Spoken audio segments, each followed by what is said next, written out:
یزید کو حضرت امیر المؤمنین یزید رحمۃ اللہ علیہ کہنا جائز ہے؟ تو میری اس بارے میں جو رائے ہے اور استخارے کے بعد رائے ہے کہ ہمیں محتاط انداز میں ایک دو الفاظ ضرور کہنے چاہیے.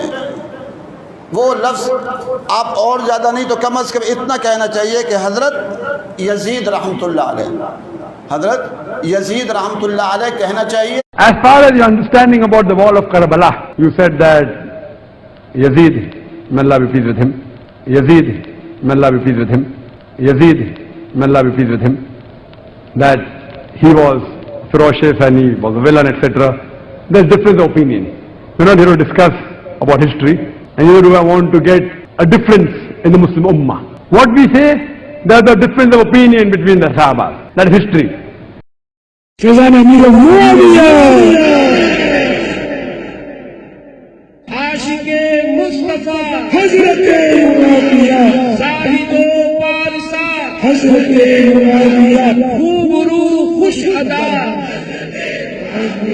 خوش نما خوش لقا حضرت معاویہ مخلص و باوفا حضرت معاویہ بے گناہ بے خطا حضرت معاویہ بے گناہ بے خطا حضرت معاویہ بے گناہ بے خطا حضرت معاویہ. اتوار کو بڑی رات ہے 22ویں شب، اتوار کو جلوس بیعت معاویہ نکلے گا اور انشاءاللہ مدنی مذاکرہ ہوگا اور لنگر معاویہ بھی کھائیں گے انشاءاللہ. فیضان امیر معاویہ. مسلم الثبوت ہے فضیلت معاویہ، آیاغ شمس کی طرح، آیاغ شمس کی طرح کرامت معاویہ. وہ جس سے روٹھ جائے تو رسول اس سے روٹھ جائے، نبی سے اس طرح کی ہے قرابت معاویہ. تمام مومنوں کے آپ پیارے مامو جان، مامو جان ہے، مامو جان ہے، مامو جان ہے. تمام مومنوں کے آپ پیارے مامو جان ہے. ہمیں بہت عزیز ہے یہ نسبت معاویہ. معاویہ کے پیار سے ہمارا بیڑا پار ہے. گناہ بخشوائے گی شفاعت معاویہ. جو عاشق رسول گئے وہ ان سے پیار کرتے گئے، فقط منافقوں کو ہے عداوت معاویہ. صحابہ تابعین وہ کہ اولیاء دین وہ، سب اہل حق نے مانی ہے امامت معاویہ. ہر ایک عدو پہ لعنت خدا کی اور رسول کی ہے، باعث رضائے رب اطاعت معاویہ ہے، باعث رضائے رب اطاعت معاویہ.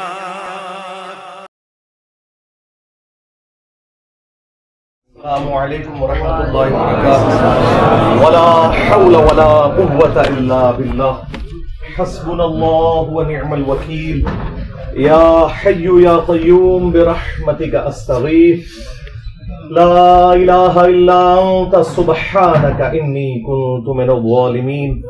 ربنا آتنا من لدنک رحمہ وہیئ لنا من امرنا رشدا.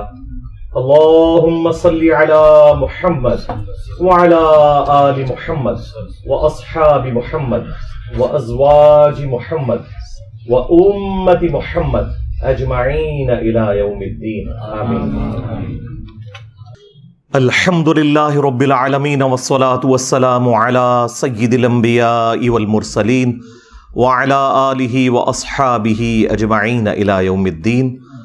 الحمدللہ آج 23 جولائی 2023 بمطابق 4 محرم الحرام 1445 ہجری سنڈے کے دن ہمارا یہ پبلک سیشن نمبر 104 انشاءاللہ منعقد ہونے جا رہا ہے. آپ کے یہ ریئل ٹائم سوالات پرچیوں کا پورا تھدا میرے پاس پہنچ چکا ہے. انشاءاللہ کوشش کروں گا کہ ٹائم بچا تو اس کے اوپر بھی ڈسکشن کروں، لیکن چونکہ اب محرم کا موقع ہے تو میں چاہ رہا ہوں اس حوالے سے تھوڑی بہت گفتگو کی جائے، جو یقیناً اس مہینے کا تقاضا بھی ہے. میرے بھائیوں، سانحہ کربلا وہ حادثہ ہے کہ جسے امت کبھی بھلا نہیں سکتی، کیونکہ اس کی وجہ سے امت کی جمعیت ٹوٹی. اس میں اس کا قصور نہیں تھا، اس کو بنیاد بنا کے، اور پوری دنیا کے اندر 2 فرقے بن گئے، سنی اور شیعہ کے نام کے اوپر. ہمارے نزدیک تو دونوں مسلمان ہیں اپنی غلطیوں کے باوجود. انیشلی یہ اختلاف ایک سیاسی اختلاف تھا، پولیٹیکل اختلاف تھا، عقیدے کا کوئی اختلاف نہیں تھا. لیکن وقت کے ساتھ ساتھ یہ اختلاف اس لیول پر بڑھ گیا کہ آج عقیدوں کی شکل اختیار کر لی ہے. اور اس ایکسٹریم رویے کی پیش گوئی اللہ کے محبوب صلی اللہ علیہ وآلہ وسلم نے پہلے ہی فرما دی تھی.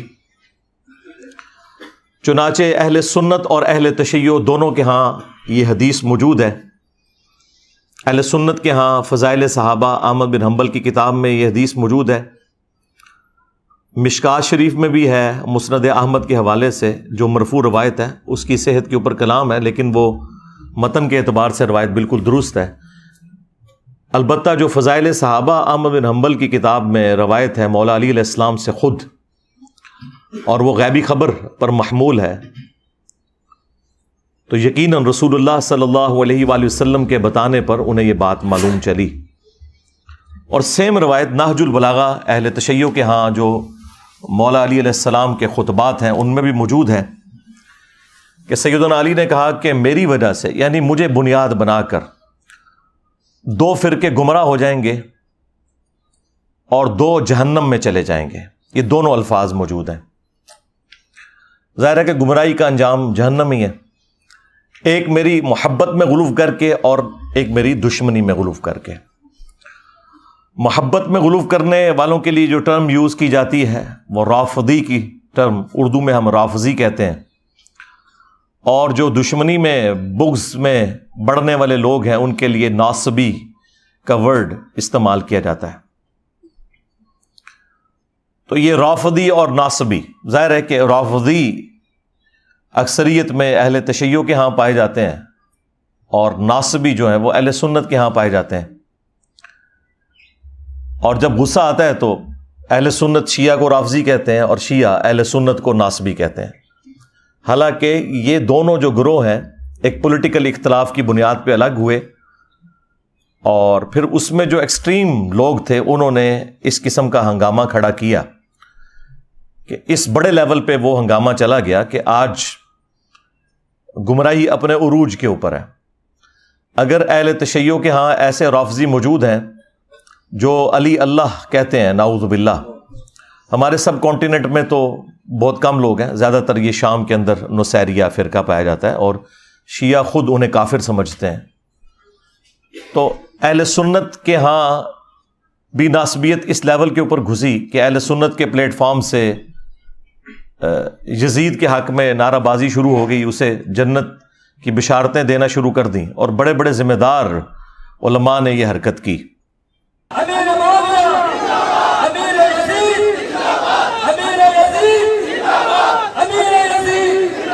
کیا یزید کو حضرت امیر المؤمنین یزید رحمۃ اللہ علیہ کہنا جائز ہے؟ تو میری اس بارے میں جو رائے ہے اور استخارے کے بعد رائے ہے کہ ہمیں محتاط انداز میں 1-2 الفاظ ضرور کہنے چاہیے. وہ لفظ آپ اور زیادہ نہیں تو کم از کم اتنا کہنا چاہیے کہ حضرت یزید رحمۃ اللہ علیہ، حضرت یزید رحمۃ اللہ علیہ کہنا چاہیے. As far as your understanding about the wall of Karbala, you said that Yazid, may Allah be pleased with him, Yazid, may Allah be pleased with him, Yazid, may Allah be pleased with him, that he was ferocious and he was a villain, etc. There's difference of opinion. We're not here to discuss about history. and neither do I want to get a difference in the Muslim Ummah. What we say, there's a difference of opinion between the Sahaba. That is history. اور سیدنا علی کے مقابلے پر حضرت امیر معاویہ رضی اللہ تعالیٰ عنہ کو بڑھا چڑھا کر پیش کیا گیا، بجائے یہ کہ اس پر اکتفا کیا جاتا کہ ان کی غلطیوں کو صحابی ہونے کی وجہ سے ہم صرف ڈسکس کر کے چھوڑ دیتے، لان تان سے پرہیز کرتے، باقی ان کا معاملہ اللہ کے سپرد، وہ تو قیامت والے دن اللہ جانے اور اس کے بندے جانے۔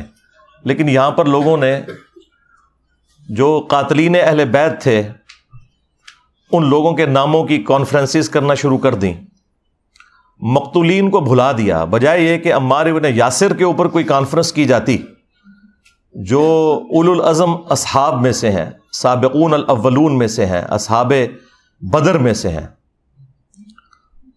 ان کے حق میں کوئی بات کی جاتی، ان کے قاتلین کے حق میں نعرہ بازی کی گئی۔ فیضان امیر معاویہ عاشق مصطفیٰ حضرت معاویہ زاہد و پارسا حضرت معاویہ خوبرو خوش ادا خوش نما خوش لقا حضرت معاویہ مخلص و باوفا حضرت معاویہ بے گناہ بے خطا حضرت معاویہ بے گناہ بے خطا حضرت معاویہ بے گناہ بے خطا حضرت حضرت اتوار کو بڑی رات ہے، 22ویں شب اتوار کو جلوس بیعت معاویہ نکلے گا اور انشاءاللہ مدنی مذاکرہ ہوگا اور لنگر معاویہ بھی کھائیں گے انشاءاللہ۔ فیضان امیر معاویہ مسلم الثبوت ہے فضیلت معاویہ، آیا ہے شمس کی طرح، آیا ہے شمس کی طرح کرامت معاویہ، وہ جس سے روٹھ جائے تو رسول اس سے روٹھ جائے، نبی سے اس طرح کی ہے قرابت معاویہ، تمام مومنوں کے آپ پیارے مامو جان، مامو جان گئے، مامو جان گئے، مامو جان گئے، تمام مومنوں کے آپ پیارے مامو جان گئے، ہمیں بہت عزیز ہے یہ نسبت معاویہ، معاویہ کے پیار سے ہمارا بیڑا پار ہے، گناہ بخشوائے گی شفاعت معاویہ، جو عاشق رسول گئے وہ ان سے پیار کرتے گئے، فقط منافقوں کو ہے عداوت معاویہ، صحابہ تابعین وہ کہ اولیاء دین وہ، سب اہل حق نے مانی ہے امامت معاویہ، ہر ایک عدو پہ لعنت خدا کی اور رسول کی، ہے باعث رضائے رب اطاعت معاویہ، ہے باعث رضائے رب اطاعت معاویہ۔ اور یہ ہم نے پچھلے 15-20 سالوں کے اندر اس قسم کے معاملات دیکھے، اور اس سے پہلے تو خیر قتل و غارت کا ایک بازار گرم تھا سعودیہ اور ایران کی پراکسی وار کی وجہ سے، جو اب کافی حد تک FATF حافظہ اللہ تعالی کی برکت سے اور ضرب عزب اور رد الفساد دامت برکاتہم عالیہ کی برکت سے ایڈریس ہو چکا ہے کافی حد تک۔ لیکن آپ کو پتہ ہے یہاں پہ جو سنی شیعہ ایک کنفلکٹ ضیاء الحق کے دور کے اندر اس ڈکٹیٹر نے اپنی حکومت کو دوام دینے کے لیے جو کچھ یہاں پہ کیا، وہ اس کی تکلیف ہم آج تک کاٹ رہے ہیں۔ بہرحال یہ تاریخ میں ہمیشہ ہوتا رہا، اہل سنت شیعہ کو رافضی کہتے رہے، شیعہ اہل سنت کو ناصبی کہتے رہے، حالانکہ دونوں میں اکثریت ان لوگوں کی موجود تھی جو ماڈریٹ تھے، اختلاف رائے رکھتے تھے لیکن ایک دوسرے کو مسلمان ہی سمجھتے تھے۔ شیعہ کافر کے نعرے ٹوائلٹس کے اندر لکھے گئے، اور باقاعدہ ایک مہم چلائی گئی، اور اس وقت جو بھی ماڈریٹ علماء بولتے تھے انہیں قتل کر دیا جاتا تھا، اہل سنت میں سے بھی اور اہل تشیع کے اندر سے بھی. اور یہ پوری تاریخ اسلام بنو امیہ کی، بنو عباس کی، ایون سلطنت عثمانیہ کی بھری پڑی ہے اس قسم کے قتل و غارت سے. اور یہ ایک اسلام کے اوپر بڑا مشکل وقت رہا ہے تھرو آؤٹ. یہ تو اب میڈیا کی برکت سے حقائق لوگوں کے سامنے آنا شروع ہوئے اور ٹالرنس آئی، اور اللہ کے فضل سے ہمارے اس پلیٹ فارم کی برکت سے آج دنیا کے اندر ٹالرنس آ چکی ہے اہل سنت اور اہل تشیع کے ہاں کہ ہم نے کو ایگزسٹ کرنا ہے اپنے اختلاف رائے کو اپنی جگہ رکھتے ہوئے، لیکن ایک ریڈ لائن کو کراس نہیں کرنا. دونوں کے پاس اپنے اپنے دلائل موجود ہیں اور بنیادی عقائد تو کامن ہے. اب الگ پروپیگنڈا کیا جائے کہ شیعہ 40 پاروں کو مانتے ہیں، حالانکہ پاروں کی ڈویژن تو تابعین کے دور میں ہوئی. ہم تو 30 پاروں کو بھی نبی الاسلام کی طرف منسوب نہیں مانتے. نبی الاسلام کے مبارک زمانے میں تو صورتوں کی ڈویژن تھی. تو اس قسم کے جھوٹے الزامات ایک دوسرے کے اوپر لگائے گئے. اہل تشیع کے ہاں مشہور کر دیا گیا کہ یہ سیدنا علی کو نہیں مانتے.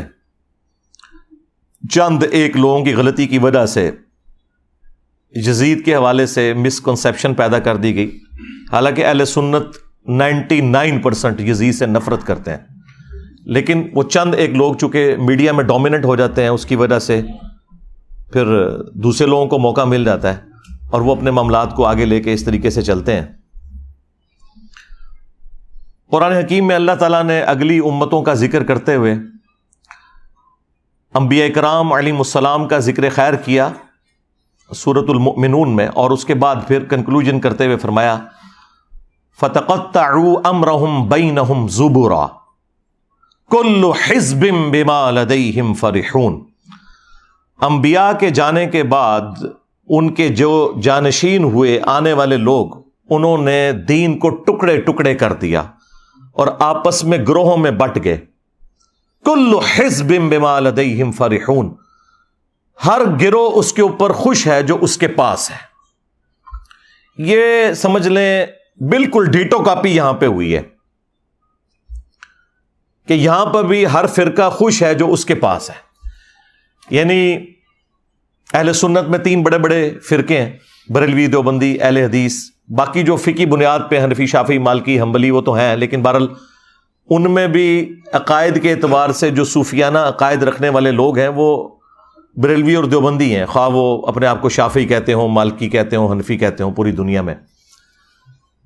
تو بریلویوں نے اپنا ترہ امتیاز بنا لیا کہ جی عشق رسول کا ٹھیکہ ہمارے پاس ہے، ہم یہ ڈیفائن کریں گے کون عاشق رسول ہے اور کون گستاخ رسول ہے. دوسری طرف دیوبند نے کہا کہ عظمت صحابہ کا ٹھیکہ ہمارے پاس ہے، ہم بتائیں گے کہ کون عاشق صحابہ ہے اور کون گستاخ صحابہ ہے. اور اہل حدیث نے کہا کہ توحید کا ٹھیکہ ہمارے پاس ہے، ہم لوگوں کے بارے میں یہ ڈیفائن کریں گے کہ کون مشرک ہے اور کون موحد ہے. اور اہل تشیع نے کہا کہ اہل بیت کی محبت کا ٹھیکہ ہمارے پاس ہے، ہم بتائیں گے کہ کون عاشق اہل بیت ہے اور کون گستاخ اہل بیت ہے. کل حزب بما لدیہم فرحون، اور ہر گروہ اس میں خوش ہے جو اس کے پاس ہے. اور وہ کسی ایک بات کو اتنا مضبوطی سے پکڑے ہوئے ہے جو اس کا مضبوط پوائنٹ بھی ہے، یہ ماننے والی بات ہے. اور اس مضبوط پوائنٹ کی وجہ سے جو اس کی کمزوریاں ہیں وہ اس کے پیچھے چھپ جاتی ہیں. اور وہ مضبوط پوائنٹ اتنا بھاری ہے کہ اس کی بنیاد پہ وہ اپنے آپ کو جنتی بھی سمجھتا ہے. یعنی اگر آپ بریلویوں سے پوچھے وہ کہیں گے جی عشق رسول ہے تو پھر باقی ساری چیزیں تو اس کے مقابلے میں تھوڑی ہیں، بھلے ہم شرک بھی کرتے رہیں. اس طریقے سے دیوبند کہیں گے کہ جی نبی الاسلام کے جانثار ساتھیوں کی برکت سے ہی تو اسلام دنیا میں پھیلا، جب ہم ان کا دفاع کر رہے ہیں تو باقی ساری چیزیں تو ثانوی ہیں. اور اہل حدیث نے کہا کہ بھائی جب یہ ساری کائنات بنانے والا اللہ ہے، جب توحید ہمارے پاس آ گئی تو باقی ساری چیزیں ثانوی حیثیت رکھتی ہیں. اور اہل تشیع نے کہا کہ محمد اور آل محمد کے بعد تو کوئی چیز نہیں جن کے گھر سے یہ سارا دین بٹا، تو دین کی بنیادیں وہاں پر ہیں. جب ان کی محبت ہمارے پاس آ گئی تو باقی ساری چیزیں ثانوی حیثیت رکھتی ہیں. تو یہ وہی چیز ہوئی. فَتَقَطَّعُوا أَمْرَهُمْ بَيْنَهُمْ زُبُرًا كُلُّ حِزْبٍ بِمَا لَدَيْهِمْ فَرِحُونَ.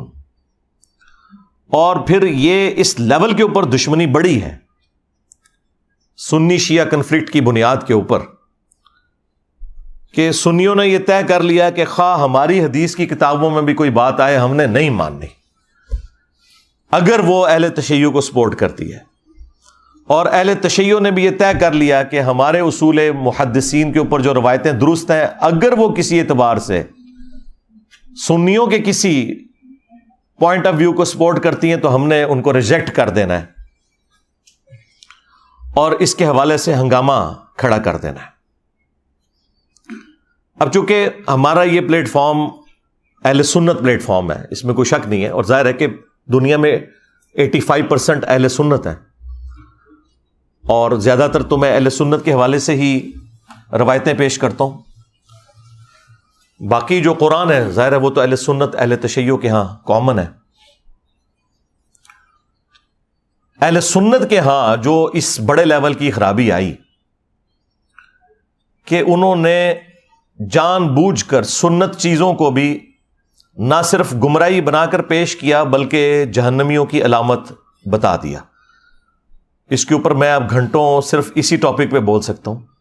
یہ آج کی جو گفتگو ہے نا, ہو سکتا ہے میں 2-2.5 گھنٹے بولوں, لیکن یہ میں اگر 2-3 دن بھی بولتا رہوں نا مسلسل, تو یہ ساری کی ساری گفتگو گھنٹوں کے اوپر محیط, وہ بھی سارے ٹاپک کو کور نہیں کرے گی. اس کے حوالے سے میں نے ایک ریسرچ پیپر لکھ دیا ہے, انشاءاللہ میں اس کا تعارف بھی آپ کو کروا دوں گا. بہرحال یہ دشمنی اس لیول پہ گئی ہے کہ ایک دوسرے کے نام رکھنا, ایک دوسرے کے جو دلائل ہیں انہیں ریجیکٹ کر دینا, بھلے وہ اپنی کتابوں سے نکل رہے ہوں. اس کی آپ کو میں ایک نمائندہ مثال دیتا ہوں, وہ کالا لباس پہننا. سنیوں کے بچے بچے کو یہ رٹایا گیا کہ یہ کالا لباس جو ہے یہ جہنمیوں کا لباس ہے, نعوذ باللہ من ذالک. اور پوچھیں یہ لکھا کہاں ہوا ہے,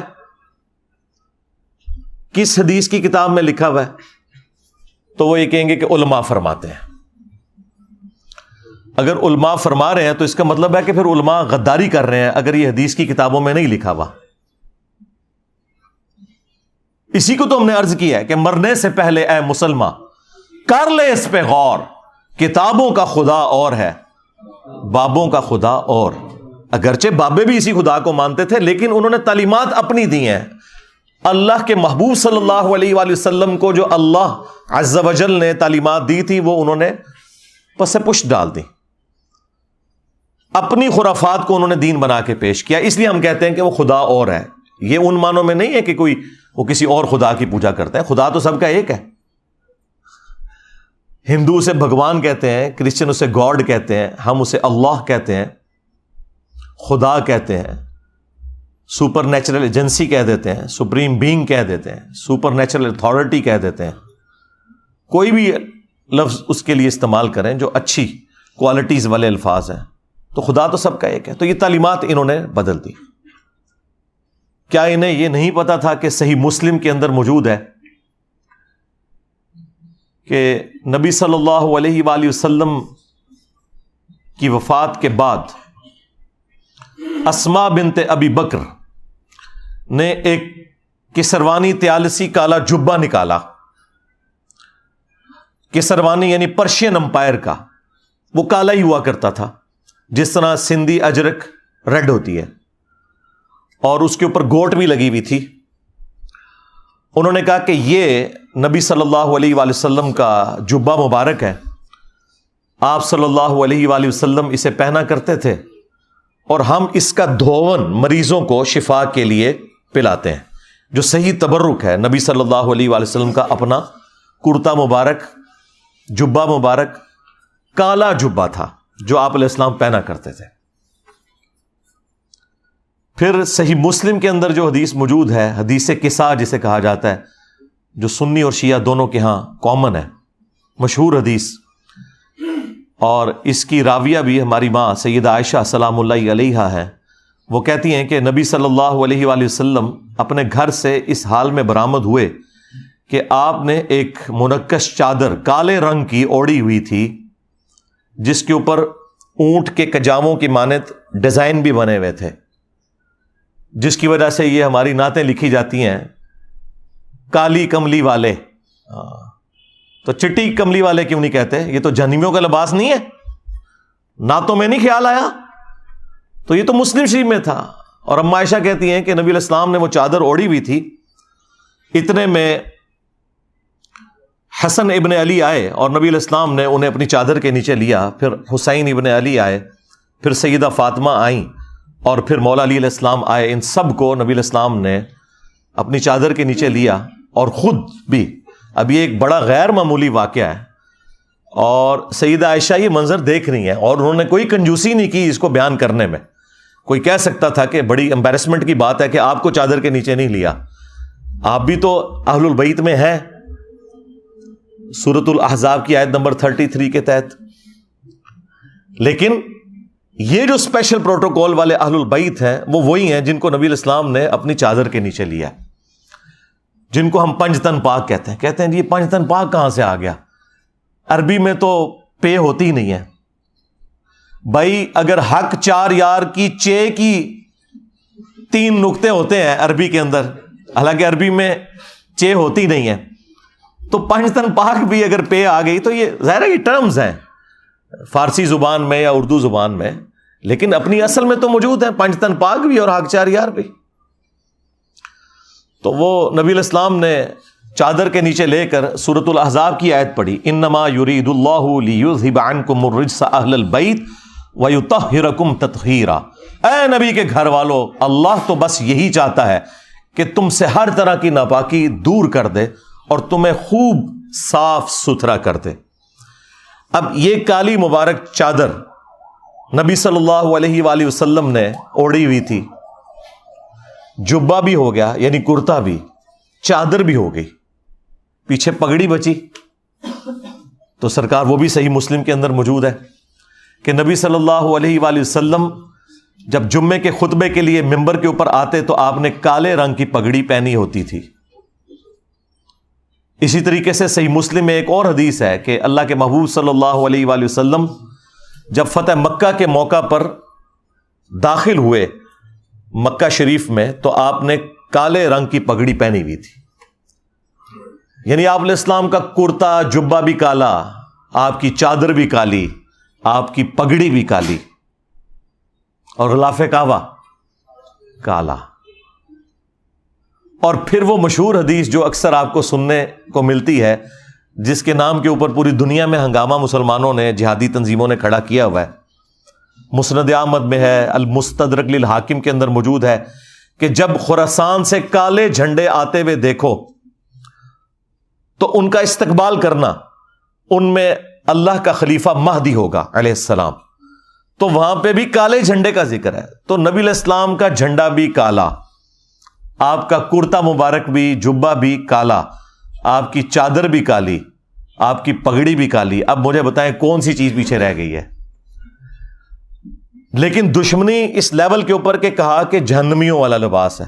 اب مجھے بتائیں کیا ایسا شخص اپنے ایمان کے بارے میں دقت نظر سے دیکھے گا کہ جو نبی صلی اللہ علیہ وآلہ وسلم کے سنت لباس کو صرف ایک فرقے کی آڑ میں جہنمیوں والا لباس کہتے ہیں؟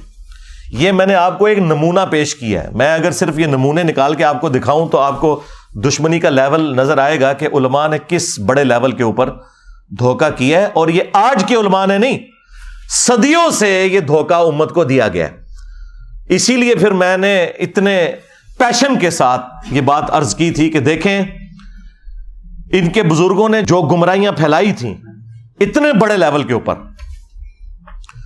تو اللہ تبارک و تعالیٰ نے پھر ان کے بزرگوں اور ان کے کٹر فالوورز کے اوپر کتنی بڑی بلا چھوڑ دی ہے کہ جو کہتا ہے کہ میرے نبی سا ہے ہی کوئی نہیں، تیرے بابے تھے شے ہی کوئی نہیں۔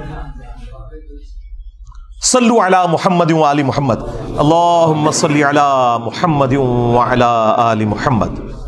تو دیکھیں پچھلے 1200-1300 سال کی گمراہیاں یوں 12 سالوں کے اندر مٹی پلید ہوئی ہے.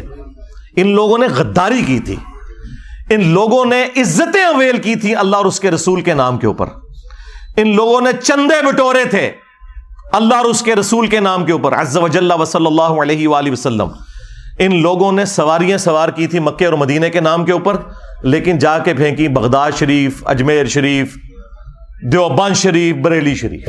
غداری کی ہے انہوں نے. اور اس غداری کا انجام کیا ہوا ہے کہ آج یہ لوگ اپنے بزرگوں کی تعلیمات سے منہ چھپاتے پھر رہے ہیں, اور وہ کہہ رہے ہیں جی انسانی تاریخ میں اتنا بڑا کوئی فتنہ نہیں آیا جتنا بڑا فتنہ انجینئر ہے. بالکل ٹھیک ہے, یہ عربی والا فتنہ ہے, آزمائش. اور یقین کریں یہ لوگ آپس کی دشمنیاں بھول گئے ہیں اس کی وجہ سے. تو ہمیں تو کوئی فرق نہیں پڑتا, ہم نے تو اللہ کے فضل سے اہل بیت کا مقدمہ لڑا ہے اور لڑیں گے انشاءاللہ تعالی. اور یہ سب کچھ اتنا مشکل کام جو اگلے زمانوں میں ہوتا تھا تو ایسے لوگوں کے ٹکڑے ٹکڑے کر دیے جاتے تھے, ان کے خاندان غائب کروا دیے جاتے تھے. یہ تو آج آپ ایک مبارک دور میں ہے کہ آج بات کرنا آسان ہے, اور وہ بھی پاکستان کے اندر. تو اور وہ بھی کچھ عرصے سے, ورنہ تو کچھ عرصہ پہلے تک تو یہ صورتحال نہیں تھی. تو یہ اللہ تبارک و تعالیٰ کا خاص ڈیسیژن ہوا ہے کہ اس نے اپنے دین کا کام لینا ہے, وہ کسی سے بھی لے لے. تو یہ سب کچھ جو ہم کر رہے ہیں واللہ یہ ہم اپنی آخرت کی فکر میں ہیں. اہل البیت علیہم السلام کو کسی بھی شخصیت کی ضرورت نہیں کہ وہ ان کا دفاع کرے. یہ کسی شخص کے لیے خود اس کی آخرت کا سبب تو ہو سکتا ہے کہ وہ جنت میں رسول اللہ کا پڑوس حاصل کر لے صلی اللہ علیہ وآلہ وسلم, کے وہ اہل البیت کا دفاع کرے. اہل البیت کو اس سے کوئی فرق نہیں پڑتا. یہ ہماری خوش قسمتی ہے کہ ہم ان کا دفاع کر کے اللہ کے محبوب صلی اللہ علیہ وآلہ وسلم کو قیامت والے دن راضی کر سکیں کہ ہم نے آپ کے اہل البیت کا دفاع کیا تھا, اور آپ نے جو نصیحت فرمائی تھی غدیر خم کے اوپر ہم نے اس کا پاس رکھا.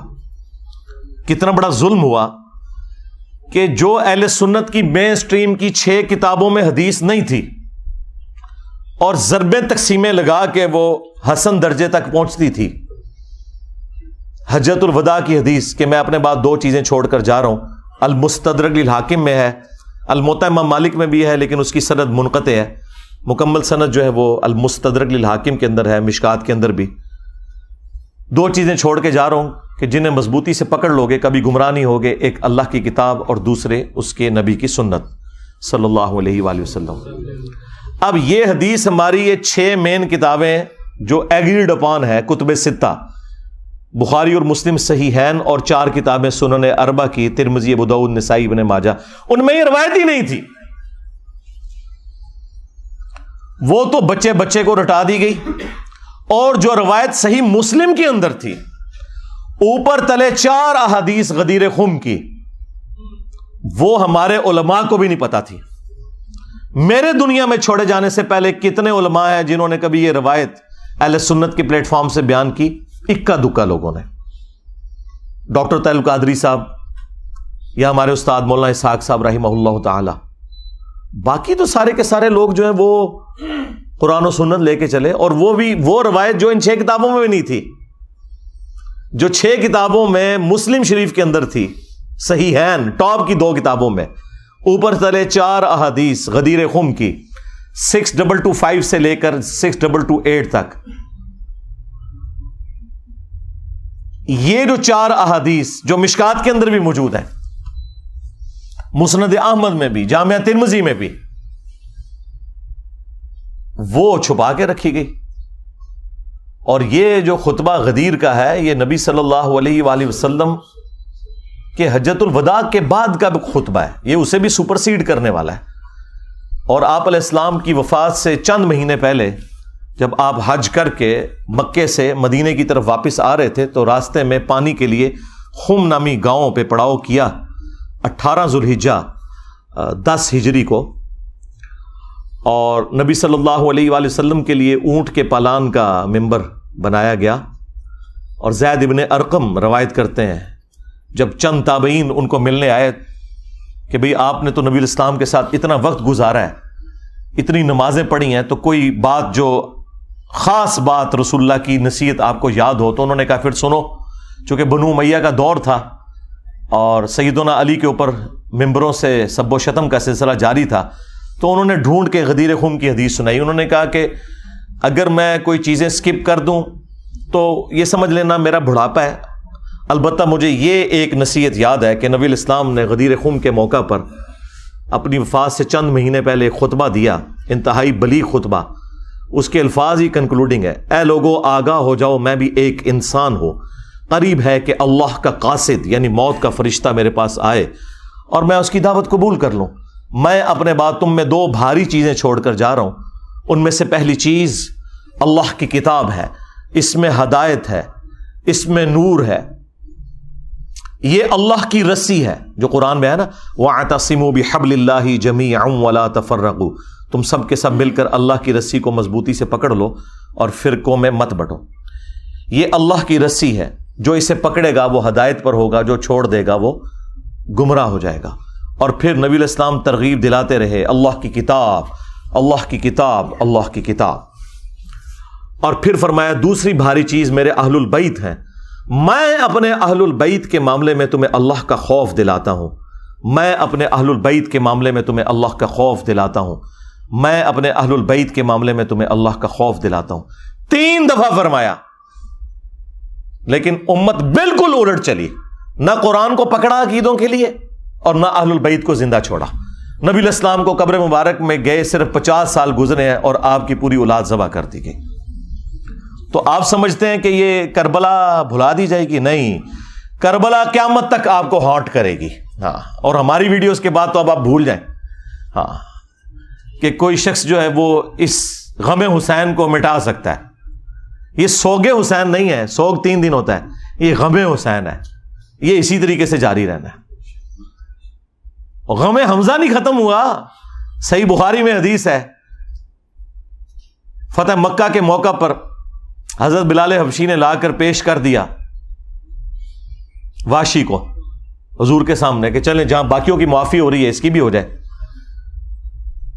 آپ علیہ السلام نے نگاہ اٹھا کے دیکھا, واشی, جی یا رسول اللہ. قاتل حمزہ, جی یا رسول اللہ. واشی تیرا اسلام قبول ہے, لیکن کیا تو ایسا کر سکتا ہے کہ تو مجھے اپنی شکل نہ دکھانا؟ پوری زندگی پھر واشی نے نبی علیہ السلام کا سامنا نہیں کیا. مسلمان صحابی اور شخصیت کون ہے؟ حریص علیکم بالمؤمنین رؤوف الرحیم, مومنین پر ان کی جانوں سے بڑھ کر حق رکھتے ہیں, ان کی جانوں سے بڑھ کر ان کے لیے حریص ہیں. کسی نے نہیں کہا کہ یا رسول اللہ یہ تو اسلام لے آئے ہیں تو آپ اپنے دل میں ان کا بغض کیوں رکھ رہے ہیں؟ ہمیں لوگ کہتے ہیں نا جی بغض ہے جی آپ کے دل کے اندر. صرف یہ کہ چچا کا غم بھلایا نہیں گیا. چچا بھی کوئی عام چچا تو نہیں تھا, وہ دور شریک بھائی بھی تھا, دین کا مجاہد تھا, بدر اور احد کے اندر آرمی چیف تھا نبی علیہ السلام کی فوج کا. تو کسی نے نہیں کہا یا رسول اللہ حمزہ کو تو شہید ہوئے 8 سال ہو چکے, سوگ تو 3 دن ہوتا ہے. کہاں 3 ہجری کے اندر یہ احد ہوئی, 5 سال ہو چکے تھے آلموسٹ اس وقت تک, اور 8 ہجری کے اندر فتح مکہ. 5 سال پرانی بات آپ نے آج تک سنبھال کے رکھی ہوئی ہے. ان کو پتا تھا. مجھے بتائیں کیا انسان کو اپنے چچا کے ساتھ زیادہ محبت ہوتی ہے یا اپنی اولاد کے ساتھ؟ اولاد کے ساتھ. پھر اولاد بھی وہ اولاد کہ بخاری میں حدیث موجود ہے, ابو داؤد کے اندر موجود ہے کہ نبی علیہ السلام اللہ کے حضور عرض کرتے کہ اے اللہ, ابراہیم علیہ السلام اپنے 2 بیٹوں اسحاق اور اسماعیل کو جن کلمات کے ذریعے تیری پناہ میں دیتے تھے, میں اپنے 2 بیٹوں حسن و حسین کو انہی کلمات کے ذریعے تیری پناہ میں دیتا ہوں. اعیذکما بکلمات اللہ التامہ من کل شیطان وہامہ ومن کل عین لامہ. دیکھیں ابراہیم کے بیٹے اسماعیل اور اسحاق اور نبی علیہ السلام کے بیٹے حسن و حسین علیہم السلام اجمعین. یعنی آپ ذرا لیول دیکھیں کمپیریزن کا. تو نبی علیہ السلام نے فرمایا کہ میں اپنے اہل البیت کے معاملے میں تمہیں اللہ کا خوف دلاتا ہوں. اور یہی حدیث جو مسلم شریف کے اندر موجود ہے، اس کا ایک طریق جو ہے وہ مسند احمد کے اندر بھی ہے. اس میں پھر یہاں تک الفاظ ہیں کہ نبی علیہ السلام نے اپنے حق ولایت کا ذکر کیا. النبی اولا بالمؤمنین من انفسہم وازواجہ امہاتہم. نبی مومنین کی جانوں سے بڑھ کر ان پر حق رکھتے ہیں اور نبی کی بیویاں امت کی مائیں ہیں. یہ آیت کوٹ کر کے آپ نے فرمایا کہ کیا میرا حق ولایت تم تسلیم کرتے ہو اپنے اوپر؟ یعنی میں تمہاری جانوں سے بڑھ کر تم پر حق رکھتا ہوں. تو سب نے کہا بلا یا رسول اللہ. تو پھر آپ علیہ السلام نے مولا علی کا ہاتھ پکڑا اور یوں فضا میں بلند کیا صحابہ کے درمیان، من کنت مولاہ فہذا علی مولاہ. پھر جس جس کا مولا، جس جس کا جگری یار، جس جس کا آقا، جس جس کا سرپرست میں ہوں، اس کا سرپرست علی ہے. اور پھر اسی حالت میں کہا کہ اے اللہ اس سے محبت رکھ جو علی سے محبت رکھے، اس سے دشمنی رکھ جو علی سے دشمنی رکھے. اور اس کی اصل تو اس حدیث میں بھی موجود ہے جو مسلم شریف میں ہے کہ علی سے محبت نہیں رکھے گا مگر مومن، علی سے بغض نہیں رکھے گا مگر منافق. اور بڑے رقت انگیز الفاظ ہیں. مولا علی نے خود روایت کی ہے حدیث. وہ کہتے ہیں کہ اس ذات کی قسم کہ جس نے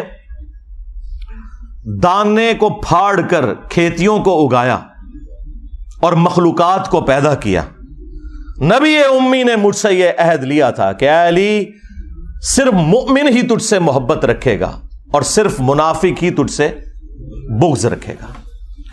وَلِعَوْذُ بِاللَّهِ تَعَالَى. تو اب یہ آپ دیکھ لیں، یہ وہ چیزیں تھیں جو پھر بھلا دی گئیں اور اس کا رزلٹ آج سنی شیعہ کنفلکٹ، قتل و غارت کی شکل میں، دشمنی کی شکل میں، ایک دوسرے کو کافر کہنے اور گمراہ کہنے اور جہنمی کہنے کی شکل میں ہمارے سامنے آ چکا ہے. اب یہ ٹاپک اتنا لمبا ہے کہ میں اس کے اوپر فی البدی بھی بولوں تو میں نے بتایا کہ میں گھنٹوں نہیں کئی دنوں تک بیٹھ کے بولتا رہوں. اور میری ہزاروں ویڈیوز اگر کلپس بھی شامل کیے جائیں اس کے اوپر گواہ ہے کہ میں نے یہ سارے ٹاپکس مختلف ویڈیوز کے اندر کور کیے ہیں. البتہ میں ایک ریسرچ پیپر کا تعارف ضرور کرواؤں گا. آپ میں سے بھی جتنے 400-500 لوگ یہاں سنڈے والے دن آتے ہیں، اینڈ پہ ہم سب کو وہ فری ریسرچ پیپر دیتے ہیں.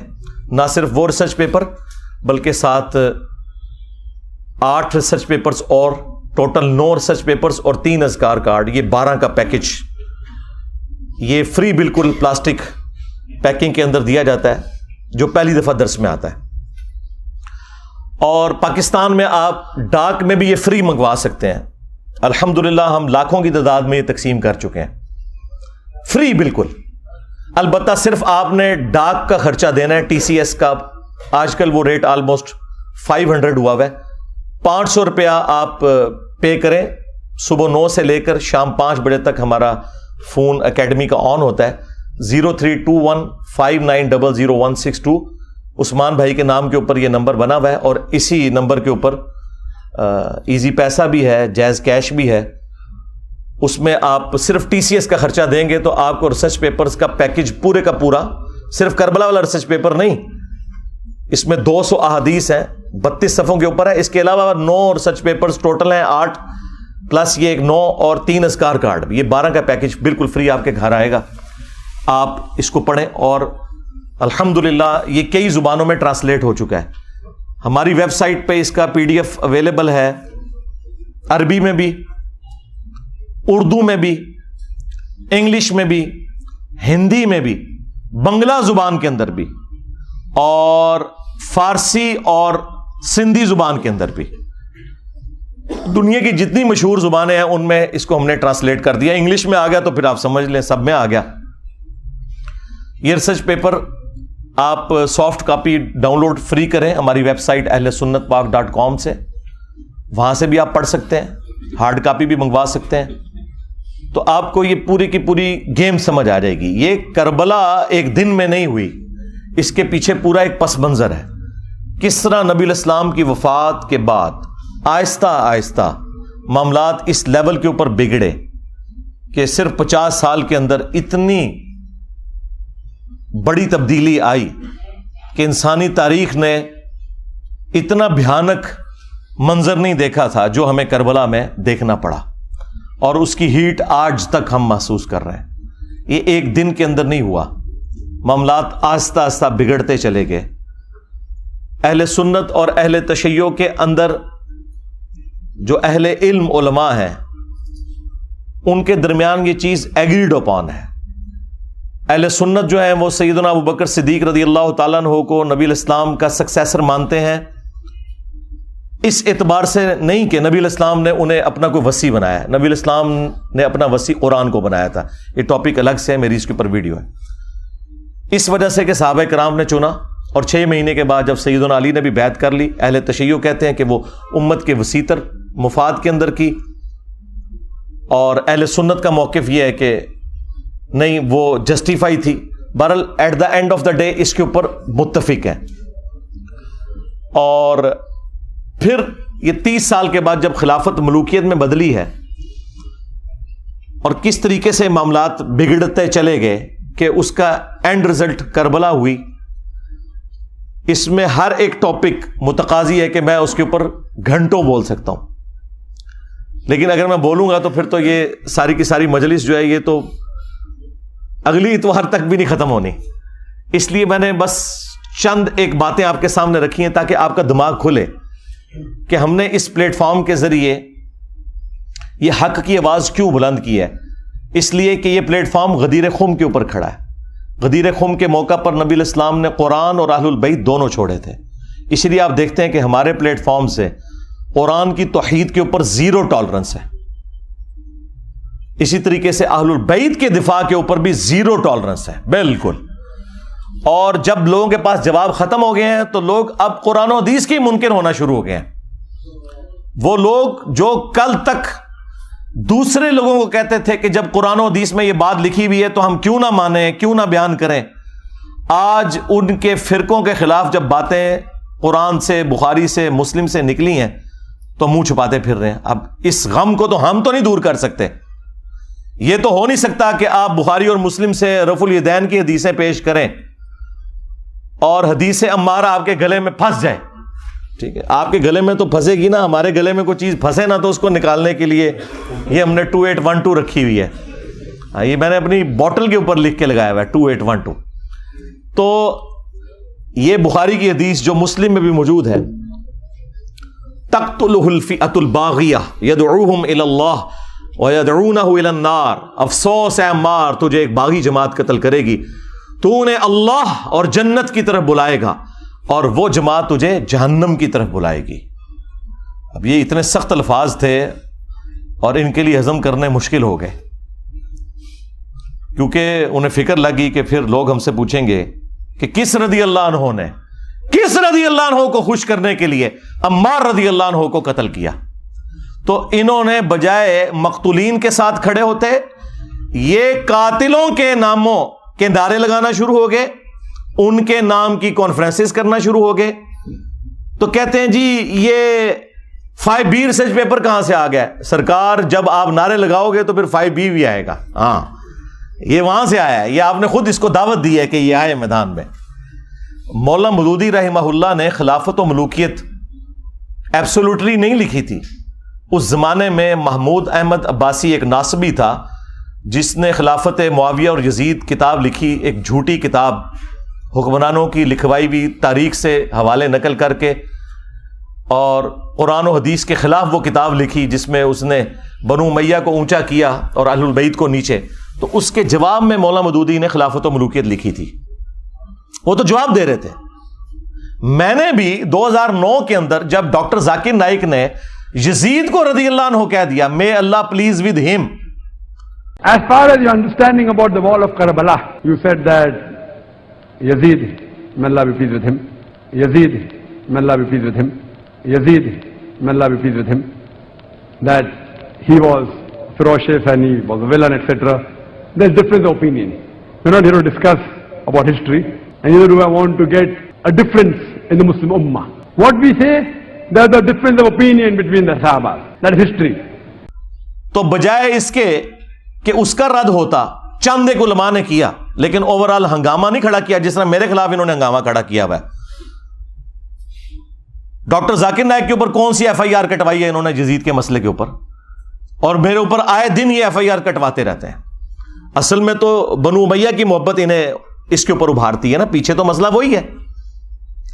تو اور کبھی ٹرینڈ چلانے کی کوشش کرتے ہیں اور جھوٹے الزامات لگاتے ہیں. تو وہ ڈاکٹر ذاکر نائک نے جب 2009 میں یہ بات کی تو میں نے اس کے جواب میں ویڈیو ریکارڈ کروائی تھی, اور حسینیت اور یزیدیت کا تحقیقی جائزہ.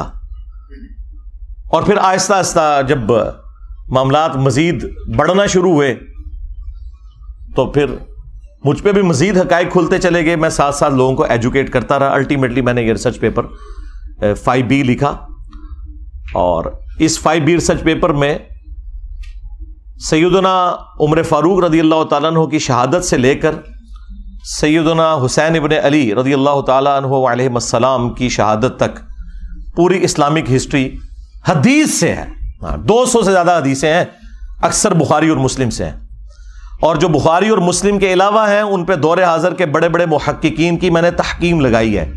شیخ البانی رحمہ اللہ کی, شیخ زبیل ازئی رحمہ اللہ کی, شیخ شعیب ارناؤت کی, اور باقی بڑے بڑے محدثین کی تحکیم لگی ہے. اس 5B ریسرچ پیپر میں کوئی ایک حدیث بھی ایسی نہیں ہے کہ جس کے اوپر صحت کا حکم نہ لگا ہوا ہو.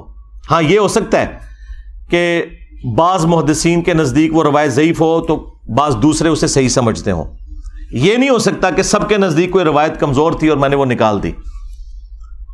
اگرچہ میرے نزدیک کوئی روایت کمزور بھی تھی اور اگر اسے امام ترمذی نے, امام حاکم نے, امام ذہبی نے ٹھیک کہا ہوا تو میں نے لیا, کیونکہ وہ بڑے ائمہ ہیں.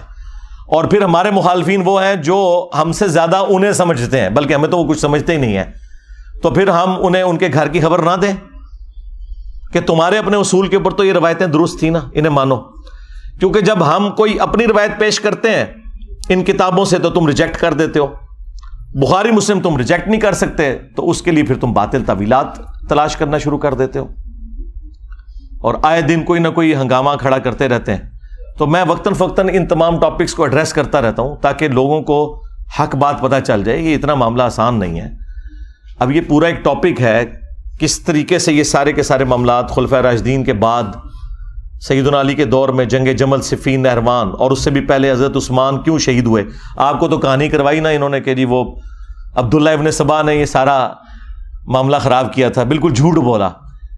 ایک شخصیت جو حضرت علی کے دور میں سامنے آیا, جسے حضرت علی نے خود قتل کروایا, اس کو پکڑ کے انہوں نے شہادت عثمان کے چکر میں ڈال دیا تاکہ بنو امیہ کو چھپا لیں کہ بنو امیہ کے گورنروں کی وجہ سے حضرت عثمان غنی رضی اللہ تعالیٰ عنہ کے خلاف ان کی رعایا ہو گئی تھی, اور الٹیمیٹلی اس کا انجام ان کی شہادت ہوا. اور یہ وہ باتیں ہیں جو بخاری مسلم میں لکھی ہوئی ہیں. میں نے اپنے ریسرچ پیپر میں ساری احادیث وہ جمع کی ہیں, تاریخی روایتیں نہیں, حدیثیں. اس کے اوپر پردہ ڈالنے کے لیے انہوں نے باقی معاملات جو ہے نا وہ نئے اجاگر کرنا شروع کر دیے. اللہ کے بندو, یہ تو اتنا خطرناک معاملہ تھا کہ یہ معاملہ اس لیول کے اوپر بگڑا ہے کہ صرف بخاری مسلم سے اگر حدیثیں میں آپ کے سامنے رکھوں تو آپ کانوں کو ہاتھ لگائیں گے. صحیح بخاری میں 4108 نمبر حدیث ہے, 4108. تحکیم کے بعد جب ایک معاہدہ فائنل ہونے جا رہا تھا اور نہیں ہو سکا سیدنا علی اور حضرت معاویہ کے درمیان, اس کے بعد جب حضرت معاویہ مدینہ شریف آئے تو انہوں نے وہاں ایک خطبہ دیا. بخاری کے الفاظ ہیں کہ حضرت حفصہ جو تھی, سیدہ حفصہ, حضرت عمر کی بیٹی اور عبداللہ ابن عمر کی بہن اور ام المومنین بھی, انہوں نے اپنے بھائی عبداللہ بن عمر سے کہا کہ جاؤ, حضرت معاویہ آئے ہیں تو وہ خطبہ دے رہے ہیں, تمہاری غیر موجودگی کو کہیں فتنہ نہ شمار کر لیا جائے, تو تم جا کے ان کی تقریر سنو. کیونکہ اس وقت پولیٹیکل اختلافات تو چل رہے تھے.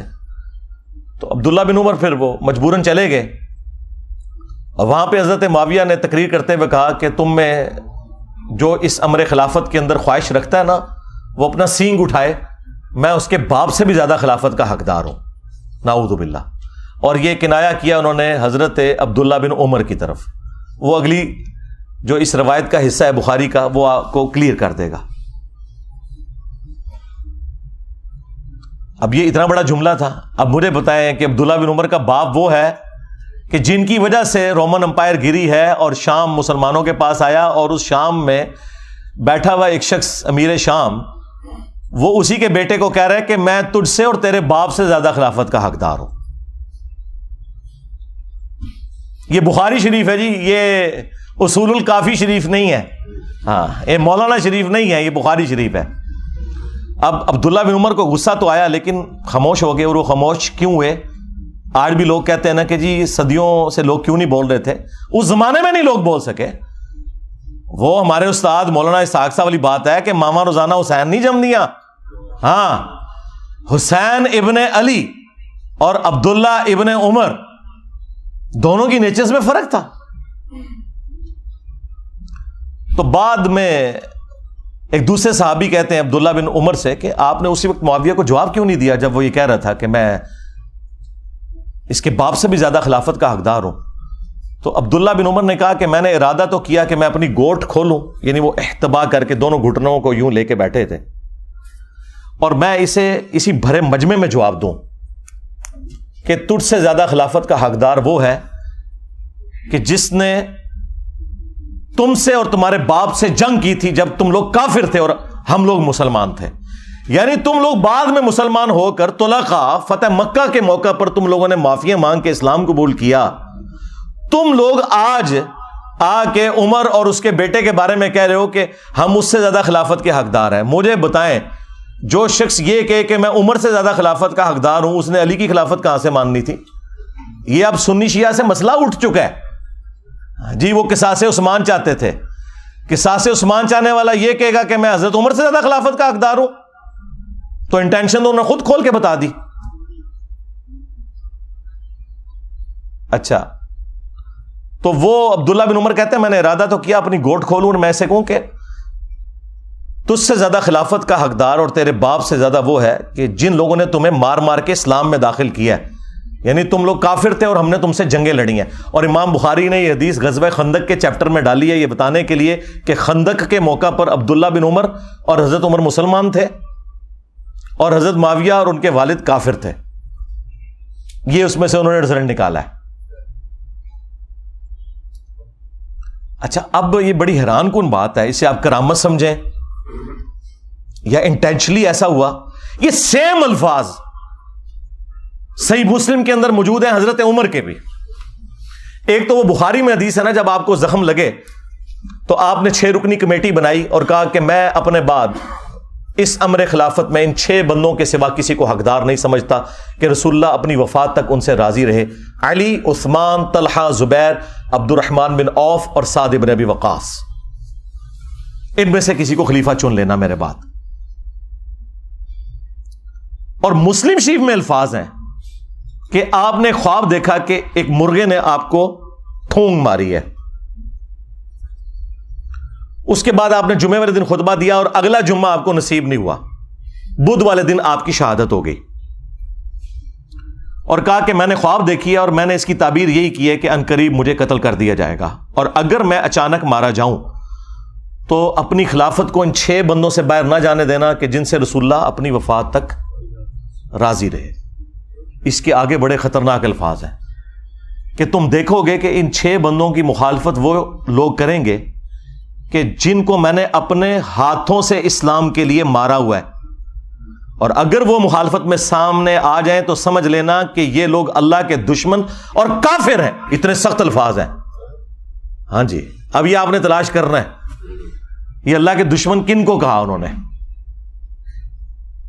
کہ جن سے میں نے اسلام کے لیے خود جنگ کی ہے. لوگ کہتے ہیں یہ رومنز اور پرشینز کا ذکر ہو رہا ہے، اور رومنز اور پرشینز کو صحابہ کرام نے اپنے مشورے میں شامل کرنا تھا کہ حضرت آپ بتائیں کہ ہم نے کس کو خلیفہ چننا ہے.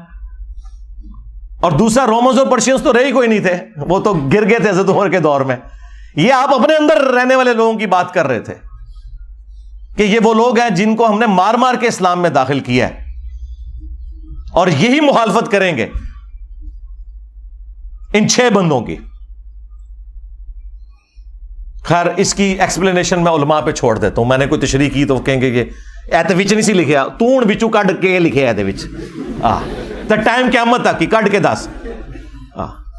اچھا، مزے کی بات بتاؤں، یہ مسلم شریف کی حدیث جو ہے نا، یہ سیم حدیث سنن کبری البیہقی کے اندر اسی سند کے اوپر ہے 100%، یہ مرغے کی ٹھونگ مارنے والی، اور اس کے اینڈ پہ لکھا ہے کہ سیدنا عمر 26 ذوالحجہ کو شہید ہوئے۔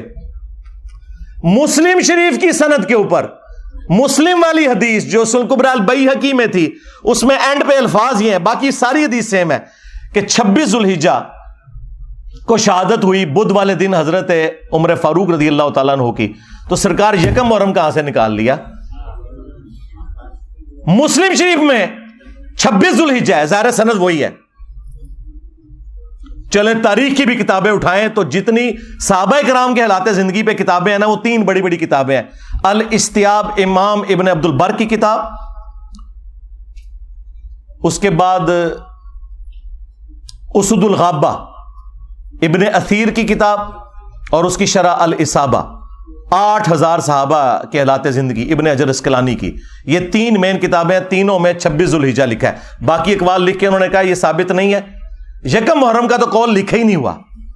ایک جگہ ہے کہ جب دفنا چکے تھے تو محرم کا چاند نکلا، وہاں پہ بھی یکم محرم شہادت نہیں ہے، حضرت عثمان کی بھی بیعت پہلے ہو چکی تھی، اتنا بڑا جھوٹ بولا۔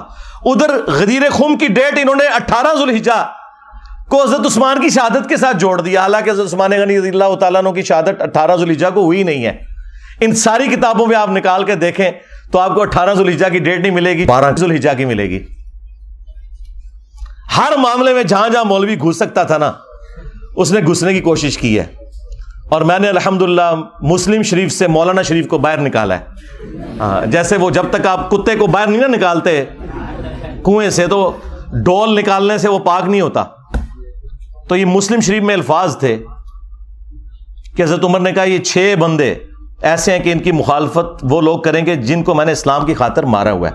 سیم الفاظ وہی حضرت عبداللہ بن عمر نے ریپیٹ کیے۔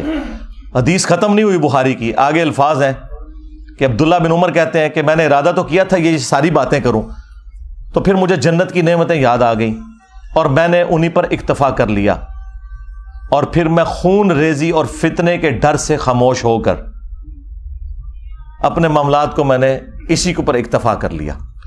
وہ حدیث کا راوی کہتا ہے کہ عبداللہ بن عمر نے خاموش ہو کر اپنی جان بھی بچا لی اور اپنی عزت بھی بچا لی۔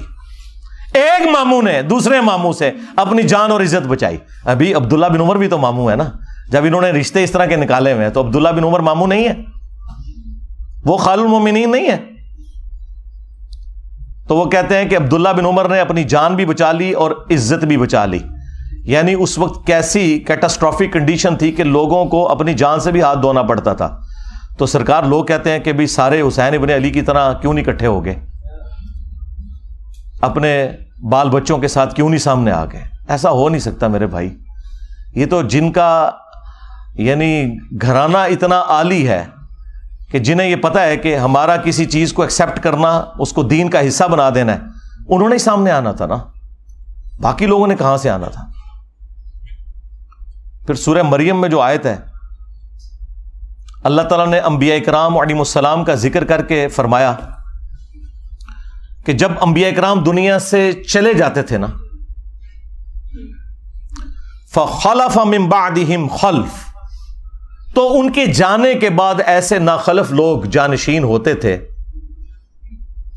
اضاعوا الصلاۃ، جو نمازوں کو ضائع کرتے تھے، واتبعوا الشہوات، اور وہ شہوات کی پیروی کرتے تھے، فسوف یلقون غیا، ان قریب یہ اپنے انجام کو پہنچ جائیں گے۔ اللہ تعالیٰ نے کہا کہ انبیاء جب بھی دنیا سے جاتے تھے، ان کے جانے کے بعد ناخلف لوگ ان کے جانشین بن جایا کرتے تھے، یعنی کچھ عرصہ گزرنے کے بعد ان قریب یہ اپنی اس گمراہی کی سزا کو پالیں گے۔ یہ جو سورہ مریم کی آیت ہے نا، یہ سیم فٹ ان ہوئی نبی الاسلام کے کیس میں بھی، اور اس کی ایکسپلینیشن میں وہ صحیح مسلم کی مشہور حدیث ہے جو آپ کو سمجھ ہی نہیں آ سکتی تھی جب تک آپ کو کربلا سمجھ نہ آئے، کہ نبی الاسلام نے فرمایا کہ جب کبھی بھی اللہ نے کسی پیغمبر کو مجھ سے پہلے بھیجا نا، تو اس کے جانثار ساتھی حواری ہوا کرتے تھے، وہ حواری بڑے پیشن کے ساتھ اس کی دعوت کو آگے لے کے چلتے تھے، اور جب وہ مخلص لوگ رخصت ہو جاتے تھے نا، تو پھر ایسے ناخلف لوگ اس مسند پہ آگے بیٹھ جاتے تھے جو زبان سے وہ کہتے تھے جو کرتے نہیں تھے۔ اور جس کے کرنے کا حکم دیا گیا ہوتا تھا اس کی مخالفت کرتے تھے، الٹ چلتے تھے. ایسے لوگوں کے خلاف جو اپنے ہاتھ سے جہاد کرے وہ مؤمن ہے. کون؟ حسین ابن علی. جو اپنی زبان سے جہاد کرے وہ بھی مؤمن ہے. اور جو اپنے دل میں جہاد کرے، یعنی اگر کمزور ہے دل میں ہی برا مانے، سامنے نہ آئے. عبداللہ بن عمر، عبداللہ ابن عباس، عبداللہ ابن زبیر، اس جیسے لوگ، وہ بھی مومن ہیں. لیکن ظاہر ہے کہ یہ اس لیول کے نہیں. اور فرمایا اس کے بعد رائی کے دانے کے برابر بھی ایمان نہیں ہے اگر کوئی دل میں بھی برا نہیں سمجھتا. یہ جو حدیث ہے کہ تمام انبیاء کے ساتھ ایسا ہوا ہے، تو دیکھ لیں سیدنا حسین ابن علی ہی سامنے آ کے کھڑے ہوئے. صحیح بخاری میں ایک اور حدیث ہے 4827. اس حدیث کے کئی ایک طرق ہیں باقی کتابوں میں، المستدرک للحاکم کے اندر، سنن نسائی الکبریٰ کے اندر، اور اللہ بھلا کرے امام ابن کثیر نے تفسیر ابن کثیر میں سورۃ الاحقاف کی آیت نمبر 17 کے کانٹیکسٹ میں وہ سارے طرق ایک جگہ جمع کر دی ہیں. تفسیر ابن کثیر کے اوپر تو کسی کو اختلاف ہو ہی نہیں سکتا تھا. اور بخاری کی حدیث 4827 وہ بھی لی اور باقی اس کے طرق بھی ایک جگہ جمع کیے. اس سے آپ کو پورے سینیریو کا اندازہ ہو جائے گا. مروان بن حکم جب مدینے کا گورنر بنا تو بخاری کے الفاظ ہیں کہ اس نے ایک دن خطبے میں یزید ابن معاویہ کا ذکر کرنا شروع کیا اور کہا کہ اللہ تعالیٰ نے امیر المومنین حضرت معاویہ کو یہ بات سجھائی ہے، وہ امت کے وسیع تر مفاد کے اندر اپنے بعد یزید ابن معاویہ کو خلیفہ بنانا چاہتے ہیں. یعنی ابھی حضرت معاویہ زندہ ہیں اور بیعت لے رہے ہیں اپنے بیٹے کے لیے. اب بخاری میں بس اتنے الفاظ ہیں کہ جب اس نے یہ بات کی نا تو عبد الرحمن بن ابی بکر کھڑے ہوئے اور انہوں نے کچھ کہا. امام بخاری نے اپنی شرافت کی وجہ سے وہ الفاظ نقل نہیں کیے، لیکن وہ الفاظ کہیں گئے نہیں ہیں. وہ حاکم کے اندر، سنن نسائی الکبریٰ میں، اور اللہ بھلا کرے تفسیر ابن کثیر میں انہوں نے سارے طرق، المعجم الکبیر طبرانی سے بھی جمع کر دیے. بخاری میں الفاظ ہیں کچھ کہا تو مروان نے کہا پکڑو اس کو، عبد الرحمن بن ابی بکر کو. تو وہ بھاگ کر حضرت عائشہ کے حجرے میں چھپ گئے. مسجد نبوی کے ساتھ ہی تھا حجرہ عائشہ، اور یہ حضرت عائشہ کے بھائی بھی لگتے تھے، اور جو ہمارے سب کانٹیننٹ میں کہا جاتا ہے نا سگے بھائی، کہ ماں اور باپ دونوں ایک. عرب میں تو باپ ایک ہونا تو سگا ہو جاتا ہے. یہ عبد الرحمن بن ابی بکر وہ ہیں کہ جو والدہ ہیں ان کی اور والد دونوں وہی ہیں جو سیدہ عائشہ کے والدین ہیں. اب اس کو غصہ تو تھا لیکن اندر تو نہیں جا سکتا تھا، تو باہر سے اس نے کہا کہ ابو بکر کے بیٹے تیرے بارے میں ہی قرآن میں آیت نازل ہوئی ہے نا. وہ ایک کافر والی آیت لگا دی پکڑ کے. توبہ توبہ. یہ ہیں آل امیہ کی چاکری کرنے والے لوگ کہ تیرے بارے میں آیت نازل ہوئی تھی نا کہ یہ کہتا ہے کہ اپنے ماں باپ کو کہتا ہے کہ تم لوگ جو مجھے یہ کہتے ہو کہ مرنے کے بعد دوبارہ زندہ کیا جاؤں گا، تو یہ اگلے لوگوں کی کہانی ہے. یہ قرآن کو جو اگلے لوگوں کی کہانیاں کہتا تھا نا ابو بکر کے بیٹے، تو ہے وہ. اب حضرت عائشہ کو بڑا غصہ آیا. انہوں نے اندر سے جواب دیا اس کو خاموش ہو جا، آل ابی بکر کے بارے میں کوئی اور آیات نازل نہیں ہوئی جو میری برات میں نازل ہوئی تھی، سورہ نور کی. اور بخاری کی حدیث یہاں پہ ختم ہے، لیکن جو باقی روایتیں ہیں ان میں فلنگ دی بلینکس بھی ہیں. ایک تو یہ کہ وہ عبد الرحمن بن ابی بکر نے کیا بات کی تھی کہ جو امام بخاری نے کہا کہ کچھ کہا تو اس نے کہا پکڑو اس کو. ظاہر ہے کو چوبے والی گل کی ہے نا. ہاں انہیں کیا سی کہ سیدھی طرح کہہ کہ تیرا امیر المومنین کیسر و کسرا کے طریقے پہ چلنا چاہتا ہے، ابو بکر اور عمر کے طریقے پر نہیں. کیونکہ اس نے یہ کہا تھا کہ بھئی ابو بکر نے بھی تو عمر کو اپنے بعد خلافت کے منصب پر چھوڑا تھا نا، تو ہمارے امیر المومنین بھی چاہتے ہیں کہ یزید کو چھوڑ دیں. بھئی یزید تو ان کا بیٹا ہے، اور حضرت ابو بکر کا بیٹا تو عبد الرحمن بن ابی بکر سامنے بیٹھا تھا، اس کو تو نہیں بنایا تھا. تو اس کو تو غصہ آنا تھا کہ بھی میں تو کوئی خلیفہ نہیں ہوں اور تم مثال کون سی دے رہا ہے، کدھر سے جوڑ کے کون سی بات فٹ کر رہا ہے. تو ان کا سیدھی طرح کیسر و کسرا کے طریقے پہ چل رہے ہو. رومنز اور پرشینز وہ بادشاہ اپنے بیٹوں کو نامزد کیے کرتے تھے. اب یہ بات اس کو لگ گئی, ان کا پکڑو انہوں. اور وہاں پہ تو ہے نا کہ حضرت عائشہ نے کہا خاموش ہو جا, آل ابی بکر کے بارے میں تو سورہ نور نازل ہوئی ہے. باقی کتابوں میں حافظ ابن کثیر نے نقل کیا کہ پھر حضرت عائشہ نے اس کو پھر ایک پھکا دیا اور کہا مروان تیرے بارے میں اللہ کے نبی علیہ السلام نے فرمایا تھا جب تو اپنے باپ کی پشت میں تھا کہ حکم پر لعنت, اس کی اولاد پر لعنت, تو اسی لعنت کا ٹکڑا ہے. اور نظر آ گیا. اس سے آپ کو اس سارے کے سارے معاملات کلیئر ہو جائیں گے. یعنی یہ سٹیپ وائز چیزیں چلی ہیں. اور یہ میں تو آپ کو بخاری شریف بیان کر رہا ہوں, ٹھیک ہے, مسلم شریف بیان کر رہا ہوں. معاملات کس لیول تک بگڑے ہیں. مسلم شریف میں حدیث ہے 4776, عبداللہ بن عمر بن عاص خانہ کعبے کے سائے میں بیٹھے میں اور لوگوں کو حدیث سنا رہے ہیں کہ اپنے امیر کی اطاعت کرو. اطاعت امیر کے اوپر حدیثیں سنا رہے ہیں. ایک تابعی عبد الرحمن بن عبد رب کعبہ کعبے کے سین میں داخل ہوتا ہے اور وہ جب ان کی گفتگو سنتا ہے تو کہتا ہے کہ حضرت یہ حدیث آپ نے خود نبی علیہ السلام سے سنی تھی کہ حکمرانوں کی اطاعت کرنی ہے؟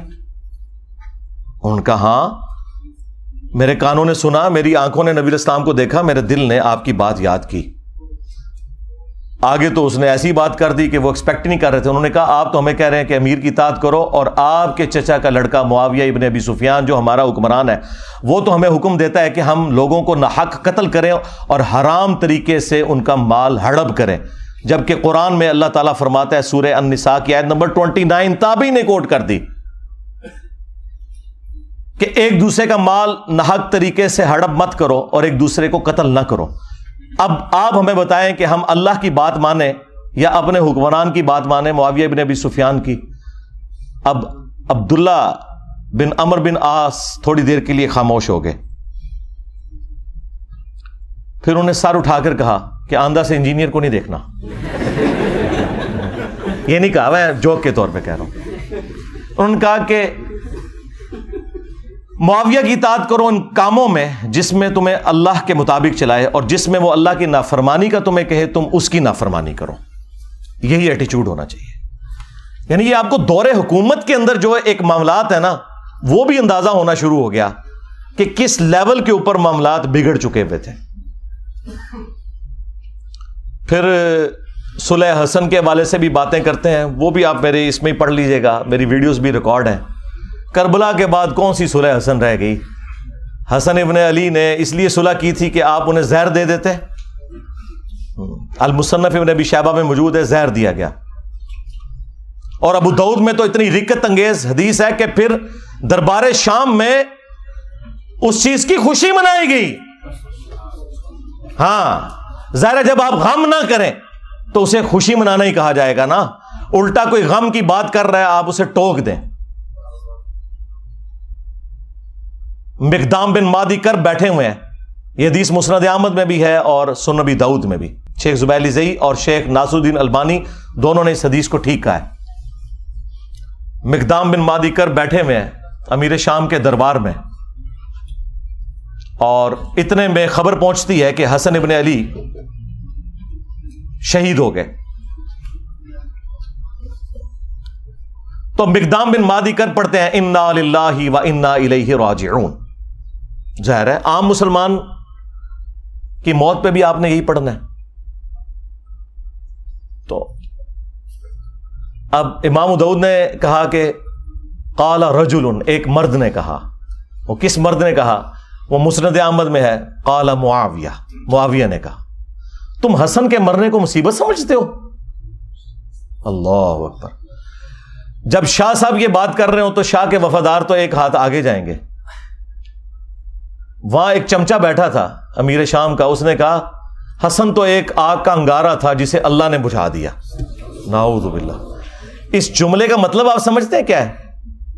یعنی حسن کے ساتھ ظاہر ہے یہ ایک پیس ٹریٹی اور صلح حسن ہوئی ہوئی تھی, کچھ شرائط تھیں, تو آگ کا انگارہ اس لیے تھا کہ کسی بھی وقت ان شرائط کے ٹوٹنے کے اوپر حسن قیام کر سکتے ہیں, جو ان سے ہم نے وعدہ خلافیاں بھی کی ہیں اتنی زیادہ, سوائے ایک خمس ملتا تھا, باقی تو کوئی بھی شرط پہ عمل نہیں ہوا.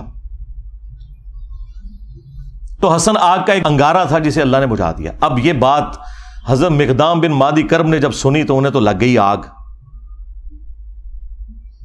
انہوں نے کہا کہ معاویہ تم نے مجھ سے ایسی بات کی ہے جس سے مجھے تکلیف ہوئی ہے. اللہ کی قسم میں اس وقت تک یہاں سے نہیں اٹھوں گا جب تک تمہیں بھی اسی طرح تکلیف نہ دوں.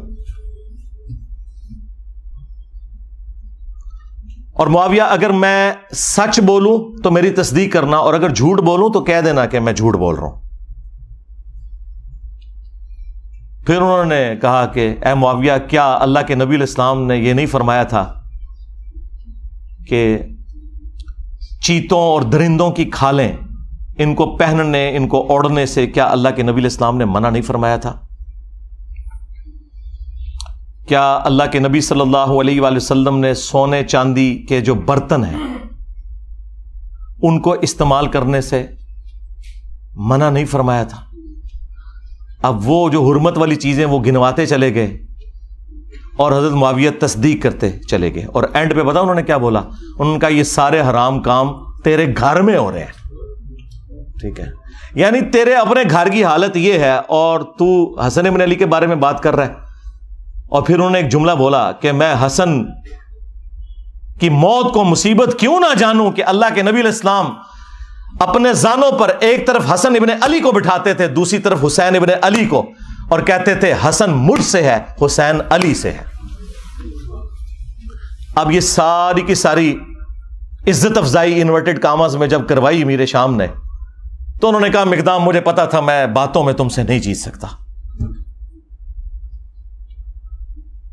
اور پھر انہوں نے کہا کہ لاؤ مال و دولت مقدام کو بھی دو، ان کے ساتھیوں کو بھی دو. تو مقدام کو جو انہوں نے گفٹ دیے وہ وہیں انہوں نے غریب لوگوں میں ادھر ہی تقسیم کر دیے.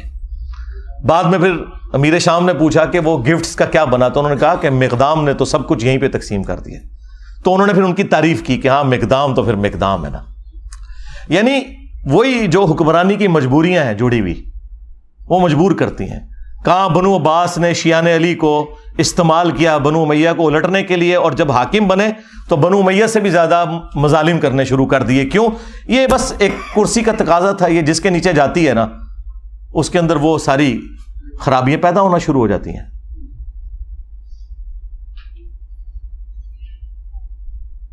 اور ادھر مجھے کریٹیکل ایک بات یاد آ گئی. اکثر آپ لوگ سنتے ہوں گے کہ جی وہ انجینئر صاحب خام خواہ الزامات لگاتے ہیں کہ بنو امیہ کے ممبروں سے سب و شتم ہوتا تھا. میں نے تو کافی ان کو روایتیں دکھائی ہیں، اس میں بھی کافی ساری میری ویڈیو بھی ریکارڈ ہے. ایک مسلم کی حدیث جو بخاری میں بھی موجود ہے وہ سارے کے سارے پول کو کھول دیتی ہے ان کی. اس کا کچھ حصہ بخاری کے اندر ہے اور تفصیل اس کی مسلم کے اندر موجود ہے. اور مسلم شریف میں اس کو سپورٹیو ایک اور حدیث بھی موجود ہے. اسی کے اوپر میرا خیال ہے میں اکتفا کرتا ہوں. میں نے تو کہا تھا کہ میں نے برکت حاضری لگوانی ہے نا اس موقع کے اوپر تو وہ لگوا لوں. آپ کو پتا ہے کہ تقی عثمانی صاحب نے امیر شام کے دفاع کے اوپر ایک جھوٹی کتاب لکھی ہے اپنے زوم میں مودودی صاحب کے رد پہ، اور اس میں انہوں نے عجیب و غریب باتیں لکھی. ان میں سے ایک یہ لکھی کہ یہ حضرت علی پہ سب و شتم کرنا کوئی ثابت نہیں. ایک روایت بخاری میں ملتی ہے اس میں بھی سب کا لفظ ہے اور سب کا مطلب تنقید ہوتا ہے، اور یہ جملہ انہوں نے ساری دیوبندی عوام کو رٹوا دیا. بھائی اگر یہ تو انہوں نے جان بوجھ کے کیا ہے تو پھر تو منافقت کی ہے. یہ تو بہت بڑا حکم ہے، ہم نہیں لگاتے. ہم یہ کہتے ہیں کہ انہیں پتہ نہیں ہوگا، یعنی وہ اس ٹاپک پہ جاہل تھے. تو یہی تو ہم کہہ رہے ہیں کہ علماء جاہل ہیں. ہاں، کیونکہ اگر جاہل نہیں مانیں گے پھر منافق ماننا پڑے گا کہ اگر پتا تھا تو جان بوجھ کے ایسا جھوٹ کیوں بولا. یہ سیم حدیث مسلم کے اندر موجود تھی کہ آل مروان میں سے ایک بندہ مدینے کا گورنر بنا اور اس نے شیعان علی میں سے سہل ابن سعد الساعدی کو بلایا ممبر پر اور کہا کہ آپ حضرت علی رضی اللہ تعالیٰ عنہ کے اوپر سب کرو. اور جب انہوں نے انکار کیا تو کہا کہ چلو تم یوں کہہ لو لعن اللہ ابا تراب، نعوذ باللہ، ابو تراب پر لعنت ہو، نعوذ باللہ. یہ بنو امیہ ابو تراب نام کو نا حقارت کے طور پر مٹی والا. تو حضرت سہل ابن سعد نے کہا لگایا، انہوں نے کہا کہ علی تو اس نام سے بڑے خوش ہوتے تھے، یہ تو نبی علیہ السلام نے ان کی کنیت ابو تراب رکھی ہوئی تھی.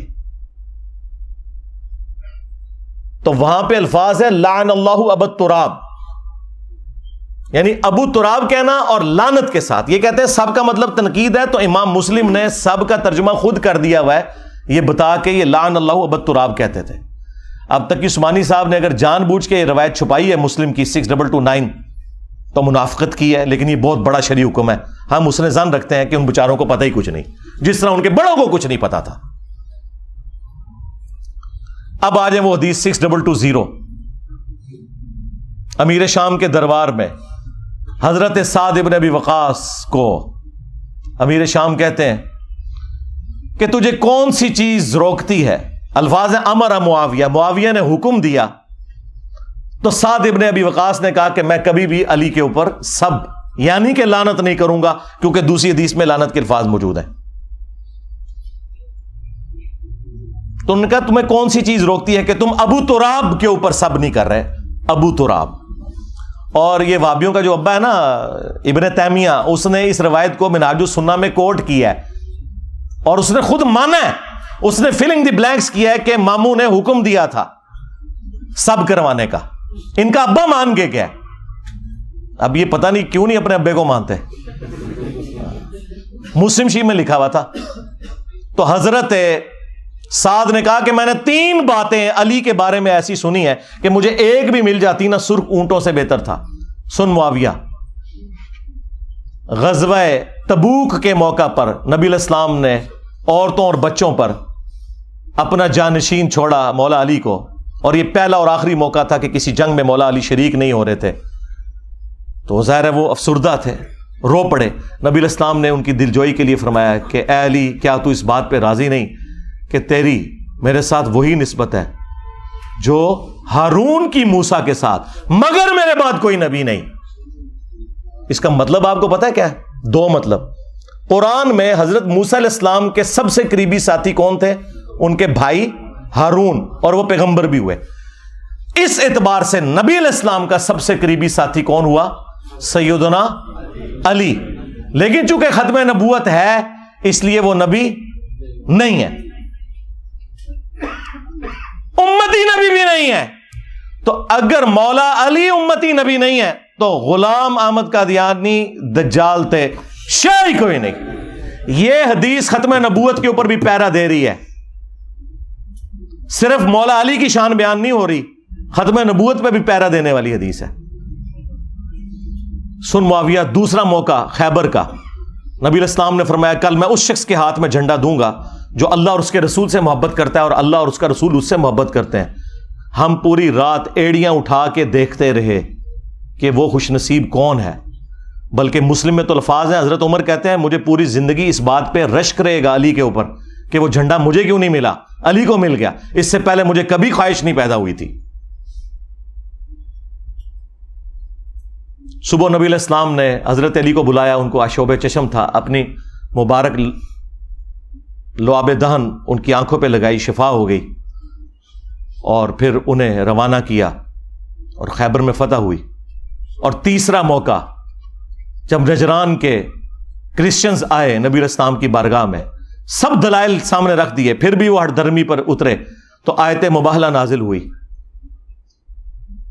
ندعو ابناءنا ابناءکم ونساءنا ونساءکم وانفسنا وانفسکم ثم نبتہل فنجعل لعنت اللہ علی الکاذبین.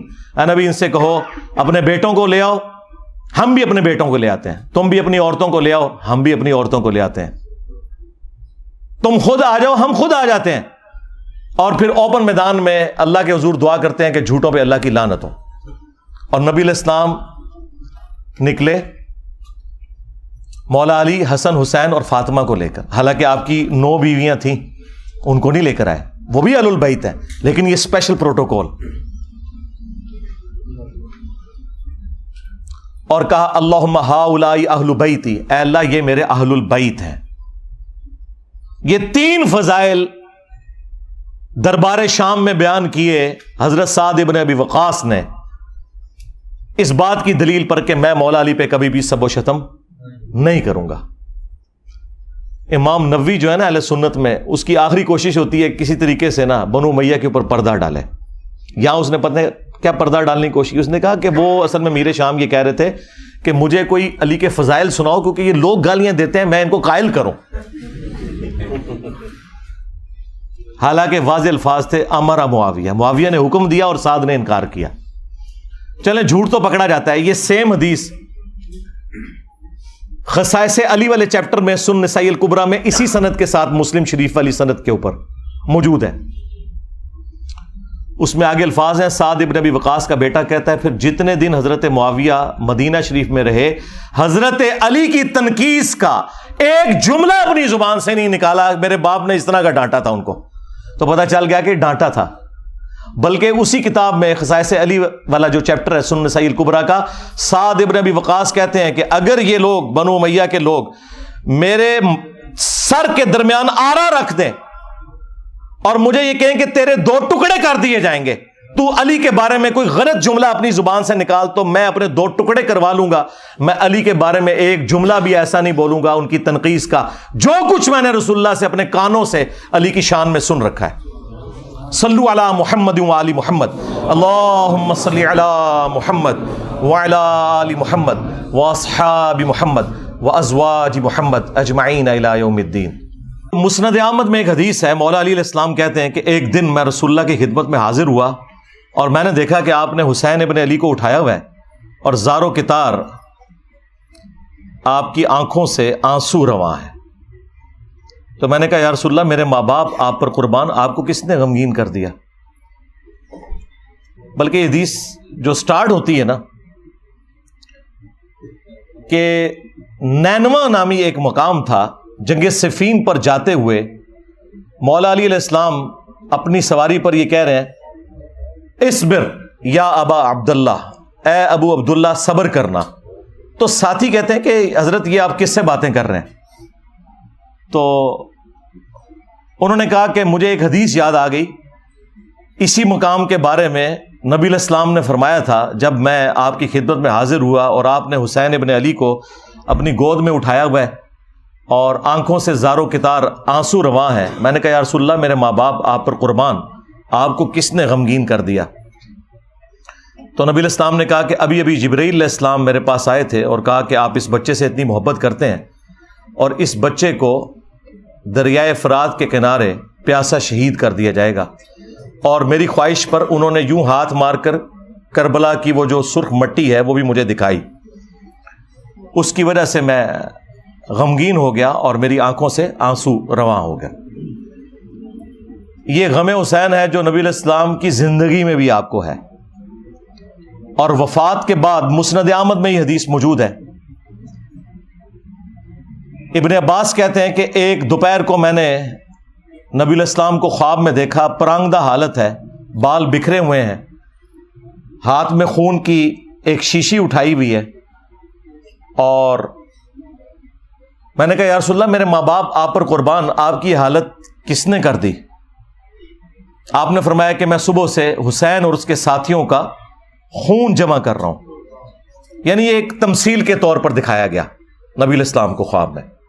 وہ کہتے ہیں میں گھبرا کر اٹھا اور میں نے وہ دن اور تاریخ نوٹ کر لی اور بعد میں چونکہ اس زمانے میں تو کمیونیکیشن اتنی فاسٹ نہیں تھی، پتہ چلا کہ اسی دن یعنی 10 محرم کو عاشورہ کے دن 61 ہجری کے اندر حسین ابن علی کو اور ان کے ساتھیوں کو شہید کیا گیا کربلا کے اندر. اب یہ حدیث مسند احمد کی اس پر گواہ ہے کہ نبی علیہ السلام اپنی وفات کے بعد بھی اللہ کی جنتوں میں غمگین ہے اس بات پر کہ حسین ابن علی کو شہید کیا گیا. بلکہ انڈیا پاکستان میں جو وہابی فرقے کے لوگ ہیں، دیوبندی اور اہل حدیث، ان کے جو بڑے بزرگ ہیں اسماعیل دہلوی، انہوں نے اسی حدیث کو نقل کر کے ساتھ لکھا ہے یزید پلید. اب یہ آج کل کے یزید کے جو وفادار ہیں یہ پلید لوگ پتہ نہیں کہاں سے آئے، ان کے بڑے تو یزید کو لکھتے ہی یزید پلید تھے کہ اس کی اس ایکٹیویٹی کی وجہ سے نبی علیہ السلام اللہ کی جنتوں میں بھی غمگین ہے. یہ باقاعدہ انہوں نے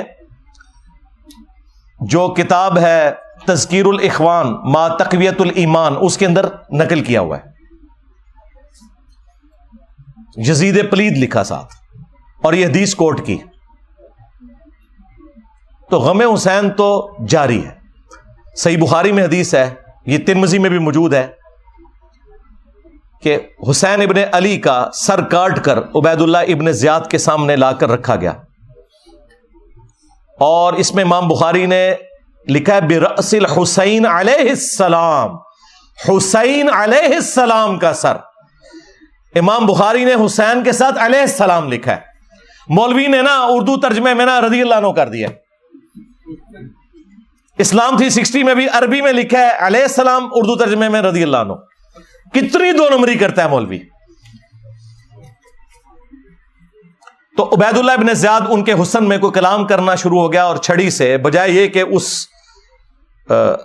سر مبارک کو چومتا کوئی کلام کیا, تو انس ابن مالک پاس کھڑے تھے, تو انہوں نے زبان سے کلمہ حق بلند کیا اور کہا کہ حسین ابن علی رسول اللہ کے سب سے زیادہ ہم شکل تھے. اور حدیث کے الفاظ ہیں کہ اس وقت حسین ابن علی کے سر اور داڑھی میں وسمے کی بوٹی سے رنگا ہوا تھا, یعنی کالا کیا ہوا تھا انہوں نے سر اور داڑھی کے بالوں کو. اچھا, اس حدیث کی شرح پتہ کیا لکھی ہے اہل حدیثوں نے؟ وسمہ اس بوٹی کو کہتے ہیں جو بالوں کو کالا کرنے کے لیے استعمال ہوتی ہے. یہ حدیث کی شرح ہوئی ہے. اور جو اتنا بڑا واقعہ کہ حسین ابن علی کو شہید کر دیا گیا, ان کا سر کاٹ کے پیش کیا گیا گورنر یزید عبید اللہ ابن زیاد کے سامنے, وہ اناٹینڈڈ چھوڑ دیا. یعنی اونٹ نکل لیتے ہیں, یہ مچھر چھانتے پھرتے ہیں. ہمیں تو قرآن میں اللہ تعالیٰ نے حکم دیا تھا قُلْ لَا أَسْأَلُكُمْ عَلَيْهِ أَجْرًا إِلَّا الْمَوَدَّةَ فِي الْقُرْبَةِ. اے نبی ان سے فرماؤ کہ میں اس دعوت و تبلیغ کے بدلے میں تم سے کچھ نہیں ڈیمانڈ کرتا, ہاں جو میری قرابت داری ہے اس کا تو لحاظ رکھو. اچھا, اس آیت کی شرح دو طریقے سے ہوئی ہے. ابن عباس اس کی شرح یوں کرتے ہیں کہ نبی علیہ السلام, جو بخاری میں موجود ہے, کہ نبی صلی اللہ علیہ وآلہ وسلم کے جو رشتہ دار تھے, جو دوسرے قبیلے کے لوگ تھے, انہیں اس حوالے سے کہا گیا کہ تم اپنی قرابت داری کا تو لحاظ رکھو, تم تو اتنے مہمان نواز ہو, تو یہ تو تمہارے اپنے قبیلے سے ہیں. اور ایک تشریح اس کی یہ کی گئی کہ نبی علیہ السلام کی دعوت و تبلیغ کے عوض ان کے اہل البیت کے ساتھ مودت رکھی جائے. یہ عبداللہ ابن عباس کے شاگرد نے اس کی تشریح کی. ہمارے نزدیک یہ دونوں درست ہیں. جب کافروں سے کہا جا رہا ہے کہ میری رشتہ داری کا خیال رکھو, تو مسلمانوں سے تو بدرجہ اولا کہا جائے گا کہ تم میری رشتہ داری کا خیال رکھو, کیونکہ اس گھر سے سب کو دین ملا. اور اس کو سپورٹی بخاری میں سیدنا ابو بکر کا قول ہے, اور نقل کون کر رہے ہیں؟ عبداللہ ابن عمر, جن کے بارے میں بخاری میں آتا ہے کہ ان سے کسی عراقی نے مسئلہ پوچھا کہ احرام کی حالت میں مچھر یا مکھی کو مار دیں تو کیا کفارہ ہے. انہوں نے کہا کہ یہ پوچھنے والا کون ہے؟ ان کا یہ اہل عراق سے ہے. اور ظاہر عراق اس وقت شام کا صوبہ تھا. بعض لوگ کہتے ہیں عراقیوں نے مار دیا, شیعان علی نے مار دیا. اور بھائی شام میں وفاقی حکومت تھی اور یہ صوبائی حکومت تھی, انہی کے انڈر تھی. اے عراقیوں, تم مجھ سے مکھی اور مچھر کا مسئلہ پوچھتے ہو, تم نے تو اللہ کے نبی کے نواسے کو قتل کر دیا, جن کے بارے میں نے نبی علیہ السلام سے سنا تھا کہ حسن و حسین دنیا میں میرے دو پھول ہیں.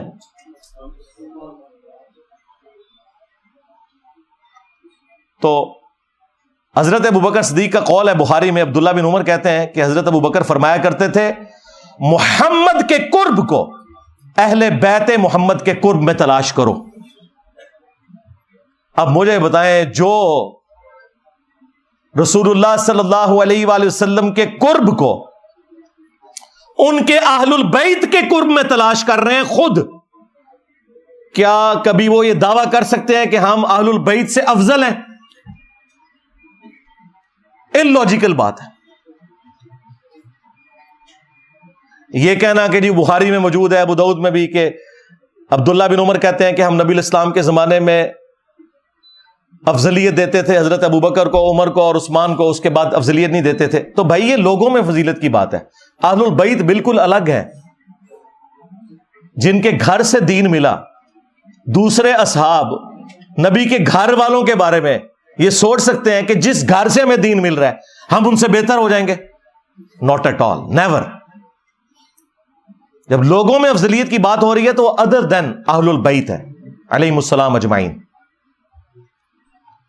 اور پھر المستدرک للحاکم میں حدیث موجود ہے، نبی علیہ السلام نے فرمایا اگر کوئی شخص پوری زندگی حجر اسود اور مقام ابراہیم کے درمیان نمازیں پڑھتا رہے اور روزے رکھتا رہے، اسی حالت میں مرے نیکوکاری میں، لیکن ہم اہل البیت کا بغض اس کے دل میں ہوا تو اللہ تعالیٰ اسے ضرور جہنم کی آگ میں داخل کرے گا. وَلِعَوْذُ بِاللَّهِ تعالیٰ. یہ کہتے ہیں جی کربلا کیوں ڈسکس کرتے ہیں جی؟ کیا آخرت میں پوچھا جائے گا؟ جی پوچھا جائے گا. جب آپ کی جنت اور جہنم کا فیصلہ اہل البیت کی محبت پر ہو رہا ہے تو پوچھا نہیں جائے گا؟ اور آپ تو ہمیں خود ہی سنایا کرتے تھے فضائل صحابہ احمد بن حنبل کی کتاب میں وہ روایت جہاں سے میں نے سٹارٹ لیا، اور شیعہ کے ہاں نہج البلاغہ میں، کہ حضرت علی کی محبت میں غلوب کر کے 2 فرقے جہنم میں چلے جائیں گے اور 2 گمراہ ہو جائیں گے، ایک ان کی محبت میں غلوب کر کے، ایک ان کی دشمنی میں. تو جب آپ خود جنت اور جہنم کا فیصلہ سیدنا علی اور اہل البیت کی محبت پہ کرتے تھے، اس وقت صرف اتنا ہی تھا کہ آپ نے دوسروں کو کہنا تھا رافضی اور اپنے آپ کو ناسبی ماننے سے انکار کرنا تھا.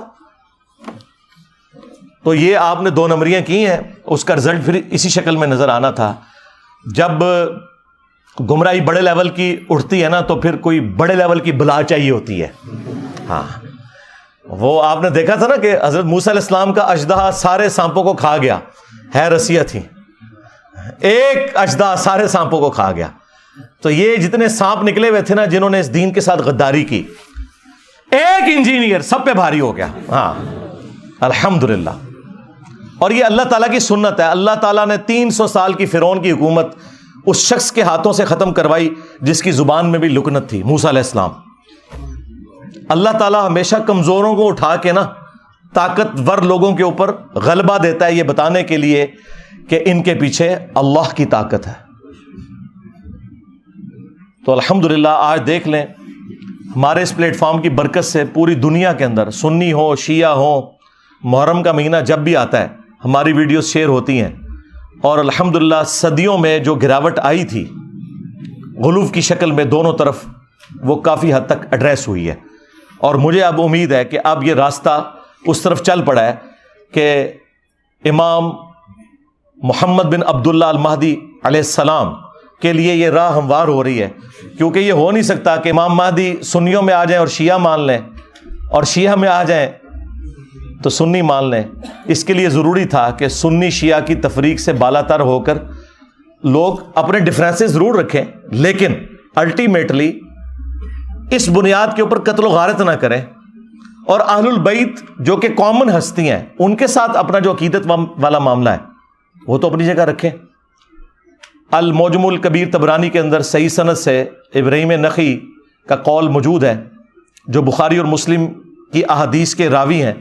50 ہجری میں پیدا ہوئے اور 96 ہجری میں فوت ہوئے. کربلا جب ہوئی ان کی عمر 11 سال تھی. تو وہ ناسبیوں کو سمجھانے کے لیے اکثر فرمایا کرتے تھے کہ بالفرض اگر میں قاتلین حسین میں شامل ہوتا اور قیامت کے دن اللہ تعالیٰ مجھے معاف بھی کر دیتا اور میں جنت میں بھی پہنچ جاتا، تب بھی میں رسول اللہ کا سامنا جنت میں نہیں کر سکتا تھا کہ کہیں حضور مجھ سے پوچھ ہی نہ لے کہ تو دنیا میں میرے حسین کے قاتلین میں شامل تھا.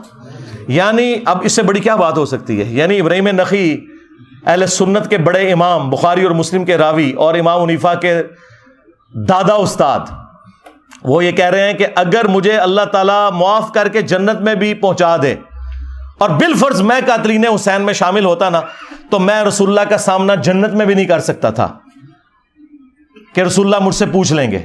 یہ وہی بات ہے جو میں نے شروع میں عرض کی تھی کہ واشی کو نبی علیہ السلام نے قتل حمزہ کے 5 سال کے بعد فتح مکہ کے موقع پر فرمایا کہ تیرا ایمان تو قبول ہے لیکن اپنی شکل نہیں مجھے دکھانی کیونکہ مجھے چچا یاد آتا ہے.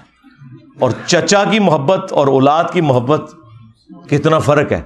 اب مجھے بتائیں جو قاتلین حسین کا دفاع کرتے ہیں قاتلین حسین کو اونچا کرتے ہیں، اہل البیت کو نیچا کرتے ہیں، یہ لوگ کس منہ سے رسول اللہ صلی اللہ علیہ وآلہ وسلم کا قیامت کے دن سامنا کریں گے؟